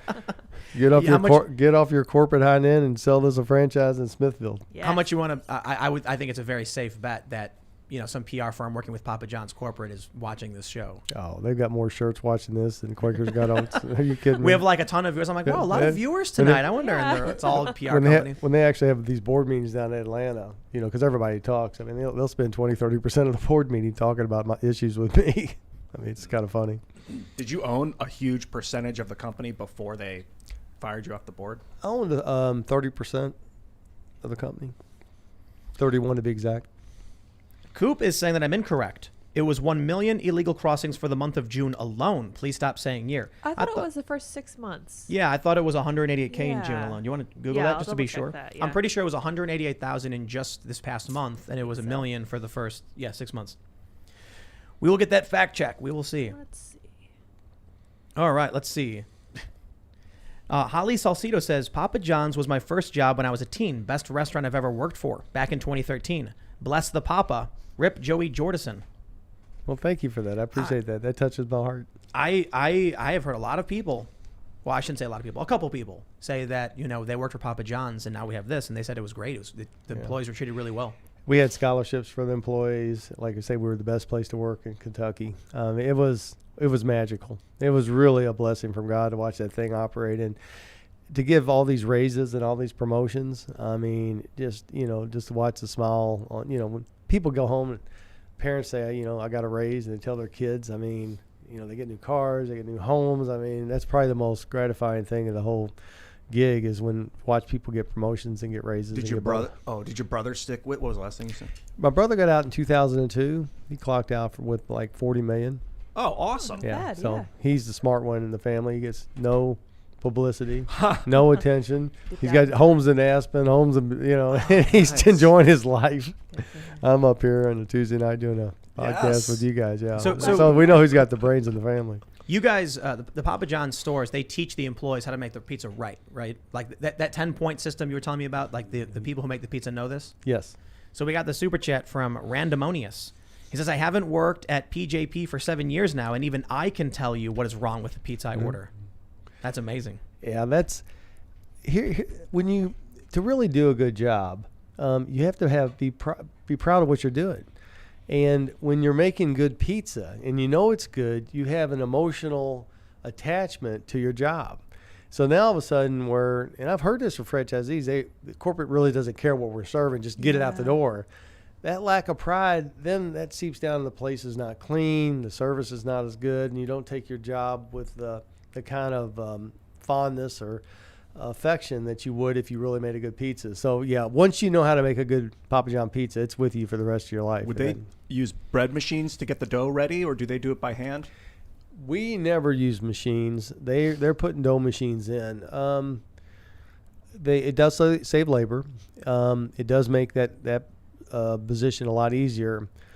I don't know enough about dough machines to say it's a lot better or a lot worse. I know it's not better, but I can't really slam on dough machines because I don't have a lot of experience. But I can tell you that it's put in there for cost savings. And usually when you save cost and it's not 100% hand tossed, then you're probably sacrificing quality. The human heat seems like you want to put your love and your spirit into it. I mean, it's the heat, your body heat is like, it seems like, I mean, I'm into Reiki. But Have you seen the movie The Founder? Yes. They should make The Founder 2, Papa John. Yeah. Yeah. I'll let you produce it. We'll do it I don't right know here in your about me. studio. But The I agree Founder with 2. Ian. We just need more love. More love. yeah, it's a Well, living you know- organism, that bread. The interesting thing about the movie The Founder, the reason I bring it up somewhat jokingly, is that you had these two brothers who were very serious about the quality of their food. And this guy comes in, he's like, nah, fasts, out the door, powdered milkshakes, whatever, buy the land. And it was very corporate, not quality, you know? And so it's not the same story, but it's a similar story. Yeah. A similar story we hear a lot. You're talking about Pasadena, San Bernardino, the McDonald brothers. Yep, they- Mac and Bill, what was it? But anyway, and Kroc came in Yep. from Illinois, and he was selling those multi-mixers, and they Yep. wanted 26 of them, and they bought 26, and he couldn't figure out why they needed 26 mixers until he went and visited, and he fell in love with McDonald's. And Kroc was fanatical about what he called QSC&V, quality, service, cleanliness, and value. And at 500 stores, McDonald's actually lost money, and they had a financial guy, Harry Stewborn. They came up with a concept, well, let's buy the land and rent it to them at 10% of sales. Wow. So Harry Stewborn in the, I think, late 60s, early 70s actually came up with a real estate play for McDonald's. McDonald's wasn't built till like 1961, 63. Remember, White Castle was 1921. Wow. Crystal was way back there. Burger Chef was a lot of these concepts White were Castle. 1940, 1950. McDonald's was late to the party. I even think behind Burger Chef and Burger King, Wow. and yet Kroc pulled it off with a real Yep. estate play. That's how that Yep. worked, yeah. Diego Williams says, Papa John, best of luck taking back what's yours. My girl and I love your Philly pizza. Also, shout out for my girl's art business and make it her full-time go-to. GrayLagart.com. She does things by commission, from animals to D&D characters and personas. Is that GrayLagart.com? Perhaps I Yep, pronounced it that's wrong. what it looks like. All right, let's see. Zip Tie says the beauty of being self-employed is that you only work half days and you get to choose which 12 hours. Howard Taylor. That's a good one. Huh. Yeah, the one problem I had when I was at Papa John's, it seemed like every time I stepped away, the thing kind of crashed and burned. So I was basically a prisoner of my own creation. Today, Rob Lentz, the CEO of Papa John's, and the board of directors, they're basically prisoners of my creation. They're the ones that, I give dividends, stocks at an all-time high, and I don't have to do anything. So I like the fact that Shaquille O'Neal's an employee. We pay him to do the ads, and we pay Rob Lynch as an employee, and he basically works for the shareholders. And I like being an owner and letting them be the employees and letting them be a prisoner of my creation, so I don't have to worry about it. So I do like the half 12-hour days. I like that concept. Yeah, that was a good one. All right. Beelit says, just became a member at Timcast and bought 16 acres to homestead and YouTube channel called Little Tales Farm. Thanks for encouraging us to live off grid. Absolutely, man. I lived in cities for my whole life. I lived briefly in outside of Miami, where I had some chickens and we had a little bit of land, but we didn't really do much other than having some chickens. And then now we moved out here I was in New York 5 years ago for a little while. And then we were in Philly for a little bit. Now we're out here. Now we got our own chickens. We got our own garden. We're growing our own vegetables. We got six hens and a rooster. The rooster was an accident. We didn't realize we got a rooster. Now they're up to laying 4 eggs per day. We got an incubator, and this is going to be real tough, but we got a bunch of the eggs in the incubator, and it looks like there may be like 4 or 5 that are growing. And then we're going to have a bunch of baby chicks, and then we're going to open up Chicken City, and there's going to be families, and it's going to be fantastic, man. So shout out B-Lit. Good job. Clef the Misfit says, I swear to God, if you don't make a vlog episode at Papa John's house making pizzas and riding in the Camaro, then the whole channel is pointless. Yes. Okay, yes, requires travel, but Lots of travel. Well, that's why we have an airplane. Yeah. I gotta say, I have to imagine if you personally made the pizza, it would be like the best pizza ever. The plane holds 11. So you get 7 seats. We'll send our PR folks up here with you, and you can come up to bring a couple cameras, bring a little audio, and come up to Louisville. And we'll make pizzas in the backyard and drive the Camaro. Wow. Sounds I'll show you Derby City on Papa style. How long does it take to fly from there to here? 50 minutes. 50 minutes. 50. 50. So not even an hour. No. Wow. How's the weekend after next? For real? I'm serious. Let me know. I Let's mean, do it. What do you think about making sauces too complex? Like, simplicity of ingredients. If you go back to Pluto, I think, BC, he has a saying, what was great architecture, what was great engineering, what was great poetry, simplicity. And if you really watch somebody that's really gifted, take Tim and watch what he does. He makes it look, or you take a sculpture, watch Tiger Woods hit a golf ball. They make it look so easy and common. And what we have found that the key to complexity, the universal complexities actually are achieved through the porthole of simplicity. So I like anything that's simple. Simple works real good. And the ultimate sophistication for anybody is to be able to take something really, really complex and make it simple. People, the corporate folks, especially if you get technology people, they take things that are real simple and they make it complicated. And then you're lost, you're confused. So that's the opposite of what Pluto would do or what I would recommend. So sauce, less is better. Less. Yeah. All right, so we're gonna do a couple more super chats, and then the last question we have for you is one of the most important questions that you could ever possibly answer. But first, Alex Magior says, quality has gone down the toilet in the last 2 years. It was my family's favorite, and now we don't go there anymore. I hope you can save the name, from Columbus, Ohio. I'm sure it kind of sucks to hear a lot of people saying things like this, but a lot of people have those comments. But now for the most important super chat, the most important question, so that you can settle the age-old debate. Fantasy says, Tim, can you please ask the Papa if pineapple belongs on pizza? Hawaiian pizzas, ham and pineapple, I've never been a fan. It's not one of our big sellers, but people do eat pineapple on pizza. I whether you agree or disagree. Now, Hawaii, they love pineapple and ham pizzas. That's why they call it, I think we call it the Hawaiian, but no, it's pineapple's, it's more than anchovies. I like anchovies. Yeah. Yeah, what do you think about anchovies? Oh, I love anchovies. No. You don't like them, or you do like them? I don't even like putting them on the pizza. Oh, wow. I like anchovies. It saltifies the cheese. Yeah, it's very salty. But the pineapple thing's always been weird to me because, why not kiwi? It's like, why not cherries? Why not? Let's go. Apple? Let's make it happen. If you got to treat it right, because if it's too tart, it's gonna impact the acidity of the cheese. So you wanna like mute the tartness of the fruit. That's why pineapples bake pretty well. All right.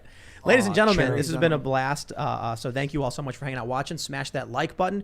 Go to timcast.com, become a member. We'll have a bonus segment coming up. It usually goes up around 11 or so p.m. You can follow the show at Timcast IRL. You can follow me personally at Timcast. Is there anything you want to mention before we go? Well, just thank you for having me in, Tim. That was delightful. Thanks for Pleasure, coming. young lady, Lenny. Appreciate you. And I just have one request. When I die, just make sure I don't vote Democrat. Oh, geez. Follow me at Ian Cross on this. Fantastic. Thanks, man. This is great, Jeff. Love it. Yeah, I really enjoyed this conversation tonight. I was just enjoying listening. And I did want to say I did get that fact check for that person who was saying that 1 million people came in June. This is not correct. According to the Texas Tribune, up to June, it has been 1 million people, 180,000 people in the month of June. You guys are more than welcome to follow me at Sour Patch Lids on Twitter as I attempt to gain more followers than Sour Patch Kids. Thank you all so much for hanging out. We'll see you over at timcast.com. Bye, guys.